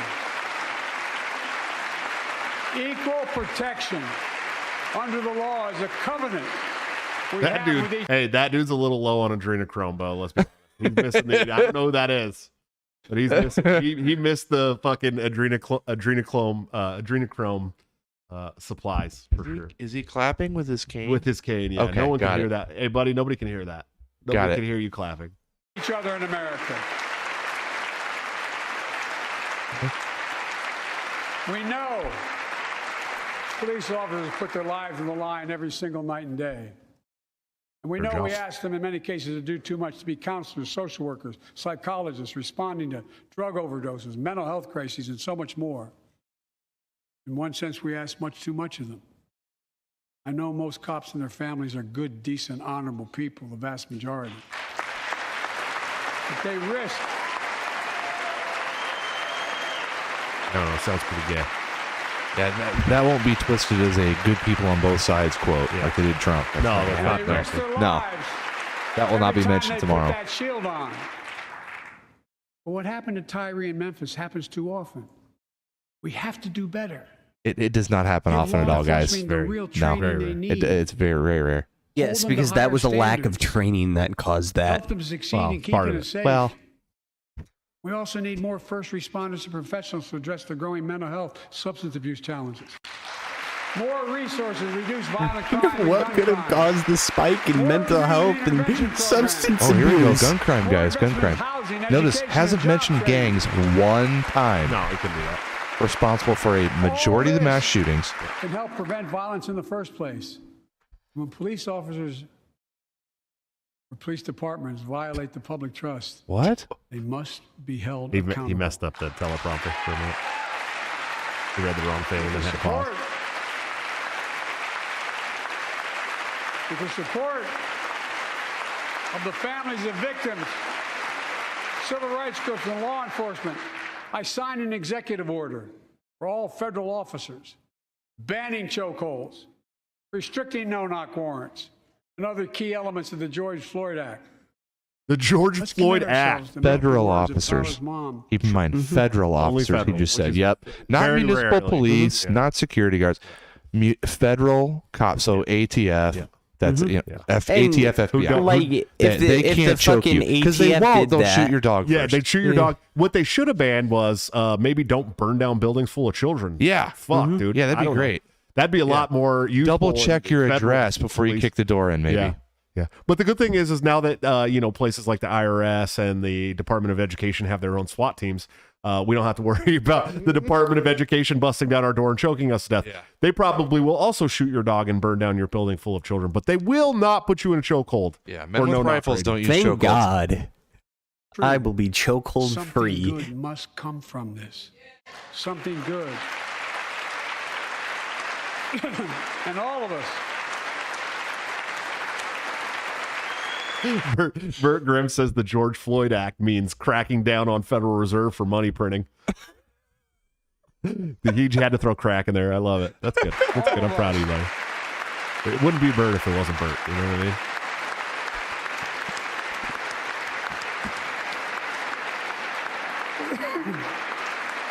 Oh yeah. Those dementia meds are running out, man. He's at the end of the shelf life there. Folks, it's Half-life. difficult, but it's simple. All of us in this chamber, we need to rise to this moment. We can't turn away. You know, Let's we've do what gone we through know this in our entire hearts. thing, and I haven't We need learned a to. single thing about the state of the fucking union. No, of course not. Let's come together to finish the job on police reform. Do something. Do something. That was the plea of parents who lost their children in Uvalde. I met with every one of them. Do something about gun violence. Thank God. No, that wasn't their pleas to you, Joe. That was their pleas to the Uvalde Police Department as they stood around while their kids were being murdered and even hurt the parents for trying to run in to save their kids. You damn piece. Oh God. I was about to say some stuff that was going to get me kicked off to YouTube, but Yeah. holy shit, dude. He said, do something. That's the pleas from the parents in Uvalde. No, that was the pleas to the Uvalde Police Department from the parents who watched the police stand around and do nothing while their children were murdered. Yeah. What the fuck are you going to do, Joe? Nothing. He ain't doing shit. You hate the people that you usually fit the Now he's bill talking for that about kind of guns. That crime. includes things like that the majority of responsible gun owners already. He said he started off with, do something, Joe, do something. That was the pleas from the Uvalde parents to me to do something about this gun violence. And I said, no, Joe. That was their parents' pleas to the Uvalde Police Department. Yeah, While they to do stood something. around watching their children be slaughtered. Yes, Joe. They will tase you and cuff you so that you can't go save your kid. Enhanced background checks for 18 to 21 years old. Red flag laws, keeping guns out of the hands of people who are a danger to themselves and others. That's not what it does. But we know our work is not done. Joining us tonight is Brandon Say, a 26-year-old hero. Brandon put his college dreams on hold to be at his mom's side. His mom's side when she was dying from cancer. And Brandon, Jarring transition. bringing in all the people. Looks like Andy No. Brandon now works at the dance studio started by his grandparents. And 2 weeks ago, during the Lunar New Year celebrations, he heard the studio door close. And he saw a man standing there pointing a semi-automatic pistol at him. He thought he was going to. Didn't he? What? Didn't this guy wrestle a long gun out of the hands of that man? It was a long gun. It wasn't a semi-automatic pistol. No, actually, it was. Actually, it was. It was. Okay, I haven't seen a breakdown of the I'm sure video. it was It's like an Uzi with a weird homemade Oh, it wasn't suppressor on Uzi. it. It wasn't Yeah, Uzi, it's that's like a little right. Uzi It was thing. like a yeah. Mac 10 or something, or Mac 12 or something. Guys, it was a semi-automatic firearm. Yeah. That's it. Which is the We got to stop talking about all these different nomenclatures. When the ATF is talking about a gun, it's the operation of the gun. Okay, 92 to 94% of all weapons owned in America are they're semi. semi-automatic That's firearms. because It's you pull the pretty much trigger can't once, pull it shoots one round. Yeah. There's a magazine, internal or external, Yeah. that loads the rounds. Yeah. That's it. It's the same thing, guys.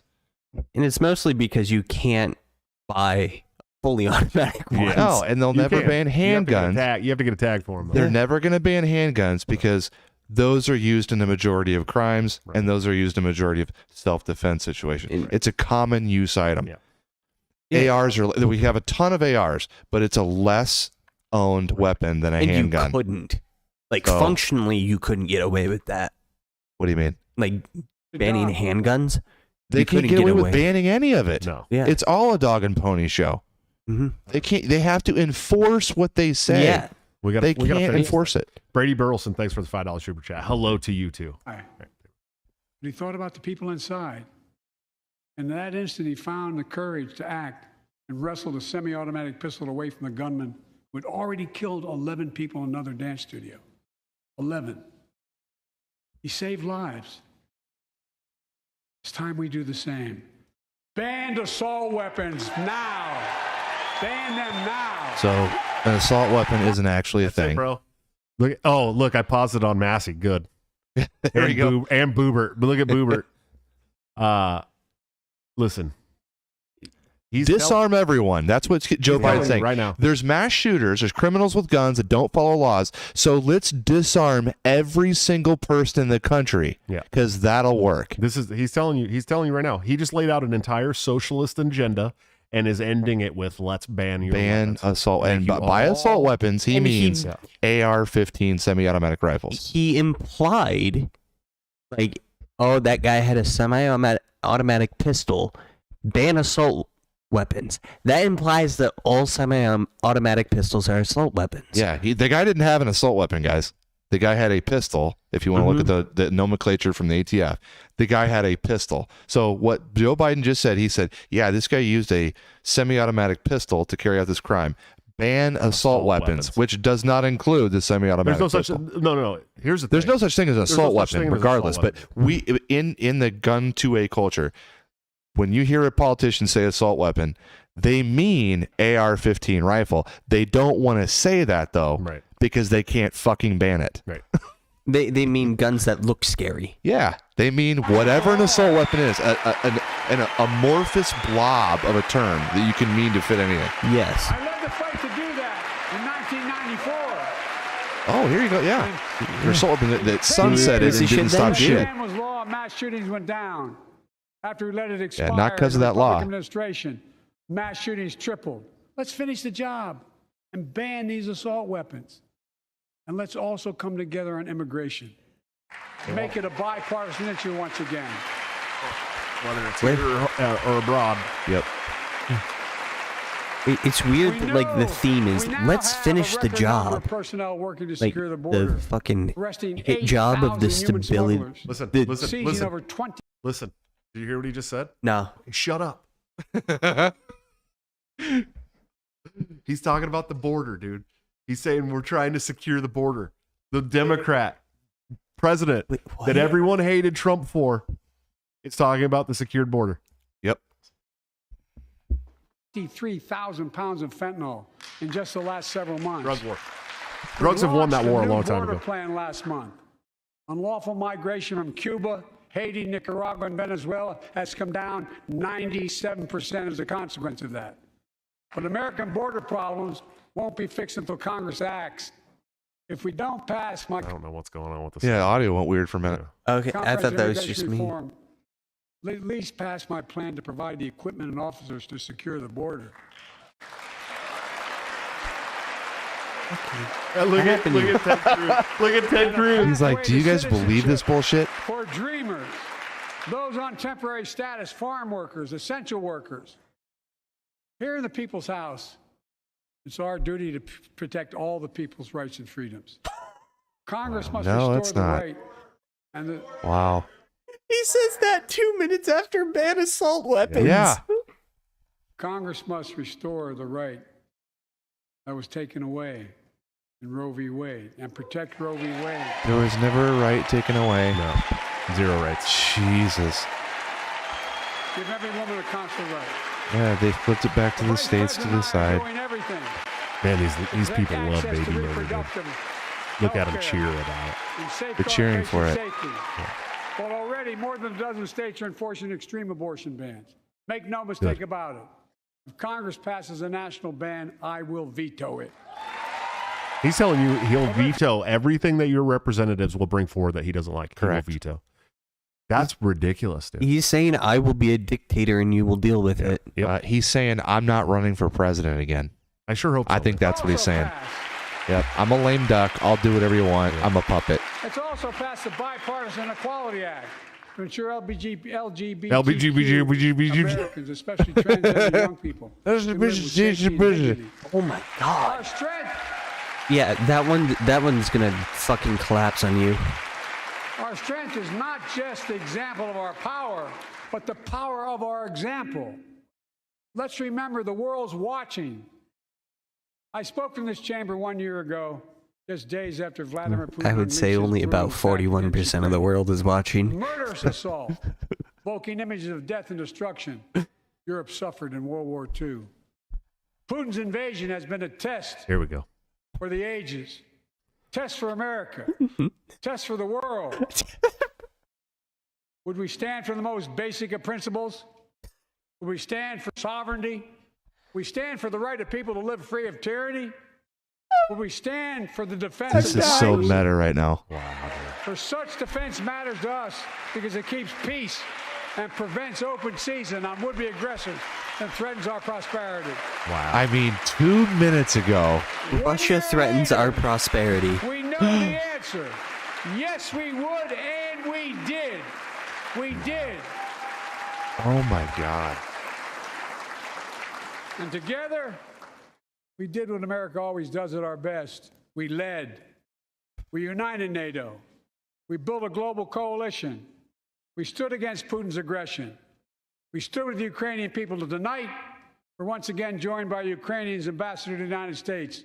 She represents not just her nation, but the courage of her people. Our ambassador is here. United in our Doesn't know what her name is, He though. can't remember her name. Nope. He can't remember her name. He Nope. just totally blanked on her fucking name. Did you catch that? She is. She's here, though. She's here. Dude. She's right over there. country. Will you stand so we can all take a look at you? Oh, He did not say her name, Does dude. not know her name. He Our does ambassador not to know her Ukraine, name. we're sending billions to, He does that not would know her lose if we stopped, doesn't know the He does ambassador's not know name. her name, dude. He totally fucking blanked. I on her can't be name too and time. judgmental about that because I would have done the same thing. I don't think he can read her now. It's probably on the teleprompter. He can't read it. Thank you. No, it's Vidania. Or whatever. Because we're going to stand with you as long as it takes. You collapse the As U.S. long dollar. as it takes, huh? Okay. Our Going on a nation is year. working for more freedom, more dignity, more peace, not just in Europe, but everywhere. Before I came to office, the story was about how the People's Republic of China was increasing its power and America was failing in the world. Not anymore. We made clear, and I made clear in my personal conversations, which have been many, with President Xi, that we seek competition, not conflict. But I will make no apologies that we're investing to make America stronger. Investing in American innovation and industries that will define the future that China intends to be dominating. Investing in our alliances and working with our allies to protect advanced technologies so they will not be used against us. Modernizing our military. That's to the man safeguard that stability leaves and classified deter documents in aggression. a We couldn't snail shoot trail down a fucking behind weather him. balloon. The strongest position in decades to compete For with real. China or anyone else in the world. Anyone else in the world. Look at Yeah, China's these military. Look at these fucking military leaders, Look at dude. these guys. Look at him. Look at him, bro. Look at him. Yep. I want you to look at his military leaders while everybody in the house is standing up and clapping. A Chinese intelligence balloon just floated I want you over to our look at entire every country. one of these 8 faces here, dude. Look at them. Look at them all. Do any of them look like they're happy with what he's saying? No. Can you find my a single God. one that even has a smirk? Not a one, dude. Nope. Look at him. Look at him. I'm committed to work with China where Those are his joint forces fucking leaders, bro. They're looking. Yeah, they're looking. They're all facing their commander in chief, Everybody the highest is clapping. military officer. Everybody is smiling. Everybody's stoked, and they're like, God damn it, dude. Yep. we can advance American interests and benefit the world. But make no mistake about it. As we made clear last week, if China threatens our sovereignty, we will act to protect our country, and we did. They want a war with China so bad, dude. They want a war with so they're They want a war with next China up. so If bad. this Ukraine thing doesn't work out, Oh, we got China. then we got Wait, China how on was the our back burner. sovereignty Clear. threatened? A Winning the fucking competition should balloon? unite all of us. We face serious challenges across the world. But in the past 2 years, democracies have become stronger, not weaker. Autocracy has grown weaker, not stronger. Name me a world leader who changed places with Xi Jinping. Name me one. Name me one. What? America's Kim rallying the Jong-un. world to meet those challenges, from climate to global health, to food insecurity, to terrorism, to territorial aggression. This is the most embarrassing Allies are president stepping up, that's ever spending been more and doing more. here in my life, bro. Look. And that's saying a lot because I lived through fucking Bill Bridges were forming Clinton, between George partners in Bush. the Pacific and those in Yeah. the Jeb Atlantic. Bush would have been less Those embarrassing. that bet against America are Fucking learning Jeb. how wrong they are. It's never. I'll have to ever rewatch been a that. I good didn't get bet that against thing. Who America. name me a world leader that would change places With Xi Jinping. with Xi Jinping? I don't even know what he said. I don't understand. He's like saying he has it worse off. Trudeau would change places. All right. I didn't get that. Well, when I came to office, most assured that bipartisanship assumed was impossible, but never believed it. We hoped. That's why a year ago I offered a unity. That was our hope, buddy. nation as I stood here. We made real progress together. We passed a law making it easy for doctors to prescribe effective treatments for opioid addiction. We passed the gun safety law. But then making you historic threaten to investments in take mental away their health. licenses We for launched the using Harbor Ace ivermectin. Drive for breakthrough in the fights against cancer, Alzheimer's, and diabetes, and so much more. He literally can't even read the teleprompter We anymore almost. passed the Heath Robinson Pact Act, named after the late Iraq War veteran whose story about exposure to toxic burn kits I shared here last year.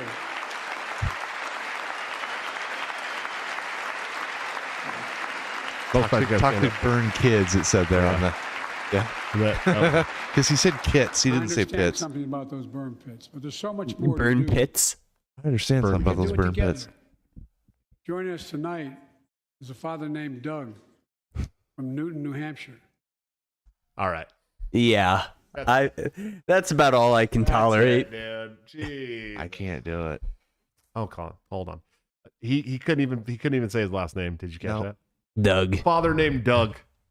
He wrote Jill, my wife, a letter, and me as well, about his courageous daughter, Courtney. Contagious laugh, his sister's best friend, her sister's best friend. His sister's What? He best shared friend? a story all too familiar to millions of Americans and many of you in the audience. Courtney discovered pills in high school. It spiraled into addiction and eventually death from a fentanyl overdose. She was just 20 years old. Describing the last 8 years without her, Doug said, "There's no worse pain." Yet their family has turned pain to purpose, working to end the stigma and change laws. He told us he wants to start a journey toward American recovery. Doug, we're with you. Fentanyl is killing more than 70,000 Americans a year. Where's that fentanyl coming from, Joe? Big, We traced it? you got it. He said, "It's your fault." Did you hear that? Yep. It's your fault. Yeah, you hear Marley Taylor Green's back there. It's from China. It's your fault. It's your fault. Yeah, trace the Look at his little fentanyl, smirk. Joe. Did you see his smirk? Because he knows. So let's launch a major surge to stop fentanyl production and the sale and trafficking with more drug detection machines, inspection. It's made by Big Pharma, by the way.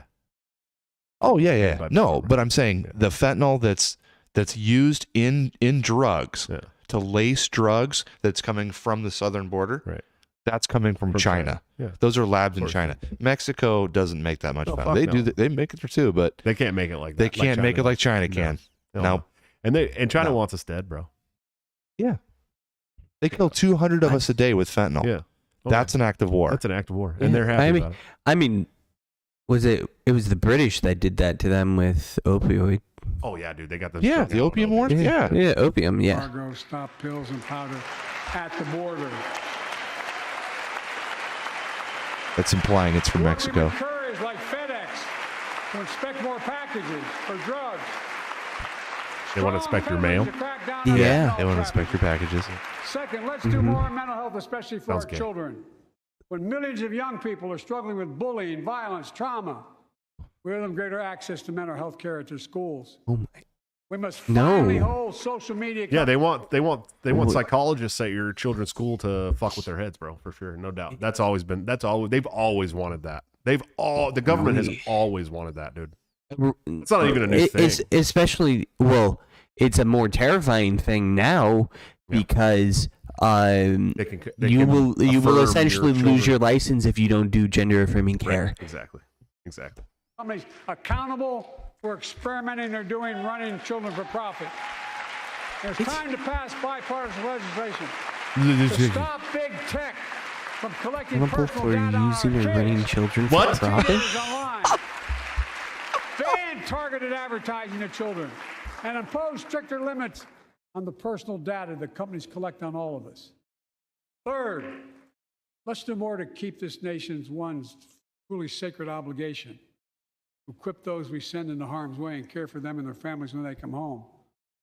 Job training, job placement for veterans and their spouses as they come. I'm done, dude. I can't do it anymore, bro. This is It's just Listen, dude. this is lie. all lie. over the It's all place. lies. It's Yeah. all bullshit. Listen, dude. Listen. Say something, bro. I just talked about this on the last week, right? Like, there's There's hope and change, right? Brings people to the ballot box, and there's a couple things they have to talk about. He's covered them all tonight. Education, the veterans. It's a fucking cardboard cutout script. He's not even telling the truth. Everything he's saying is a lie, dude. They're not going to do shit for veterans. They don't give a fuck about veterans, bro. They don't give a shit. They've been saying this same packaged bullshit about helping veterans with job placement and mental health and this and that and this and that for how fucking long, dude? Literally longer than I can remember. Since World War II, bro. Since World War II. They don't give a fuck about our veterans, dude. They don't care about you. When you come home, you're a lost fucking cause to them. You are no longer useful, and they don't. You signed shit. up. That's what they tell you. You signed up. Give it's on you. Shit, dude. Go spend a day in the VA, dude. Go spend one day in the VA ER, dude. I'm a veteran that won't even go to the fucking the VA, dude. I won't even go to the VA. No, I don't care if it's free. I'm not going to the VA, dude. Okay? They do not give a shit about you. They don't. They'll pretend like they do so that they can get you to fight their fucking wars. But when you come home, you're Lieutenant Dan, dog. Straight up. You're in a fucking wheelchair with no legs and no friends, homeless, drinking, dealing with trauma, and no one's on your side. And that's the cold, hard truth, bro. The government doesn't give a shit. You were a number. And especially what we've done in the past, 20 years, Afghanistan especially, I think they know, even at the higher levels, that they're burning these guys out. Multiple deployments, right? Oh, yeah. Head trauma, trauma from concussive force, from explosion, breaching, all the breachers. All kinds of toxic chemical all kinds of shit. Issues. They know what's going on. Yeah, they see the long-term data, and they go, we got to keep fighting this war. You're we can't stop now. Number to them, dude.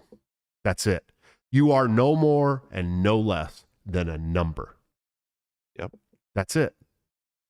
I'm telling you right now, if you're a young person thinking about joining the military to fight a war for patriotic reasons, patriotism is fucking dead. Think again. It's dead. They don't care about you, dude. You're not protecting our country. You're not protecting your family. You're not protecting your friends. You are going to a war for people that do not care about you to serve their special interests and pet projects overseas. No more, no less. If you die, you will be put in a box with an American flag over you and you will be buried. That's it. If you come home and you're fucked up, they do not care. Go to the VA and tell me that those people care about you. They don't. And when you have the gun in your mouth and you're thinking about doing it, no one's there. Not from the fucking military. It's your family and friends, and that's all you got. On that note, I got to end this, bro. I can't do it. I'm getting fucking pissed. Yeah. Nah, dude. I love you guys to death. You got anything before we go, AJ? Follow us on Twitter. Poison Follow us on underscore. We did 2 hours and Tip. 45 minutes tonight, dude. I'm proud of you guys. It's a good show. What about you, buddy? You got anything before I we go? mean, follow me on Twitter at BulldogGamer28. Since you shouted us out, I've steadily been growing. I'm starting to figure this out. It's slow but steady. Yeah, we gotta build up Ryan and AJ's fucking Twitter sphere, man. I'm almost at 19,000 followers again. So we got a good show for you guys on Thursday. It'll be a lot of fun. I love you to death. Thanks for hanging out with us late tonight, man.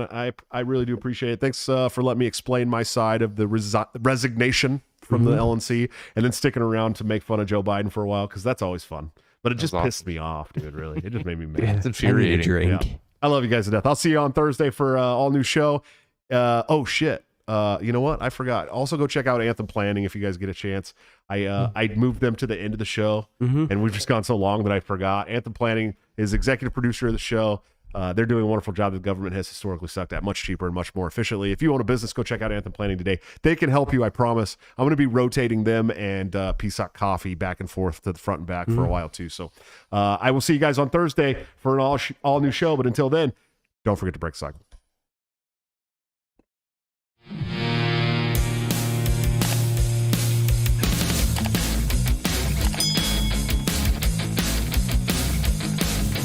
Due to legal reasons, I just have to explain. The lyrics of my last song may seem to contain a violent call to action in the verse and refrain, but I just landed in Minecraft. The helicopter part was in reference to GTA 5 and the things you do. So any violence you commit, I am not an excuse, because I just landed in Minecraft. But Chipper is my friend and he's constantly cold. Accusations of incitement getting totally old. Make your own choices, yeah, you have control, because I just landed in Minecraft. Obviously I would never advocate force, unless there's due process and a trial, of course. And if you're convicted, we will make you a corpse in Minecraft, just in Minecraft. You're nothing, I mean, you know it. No product theaters cause it closed for COVID.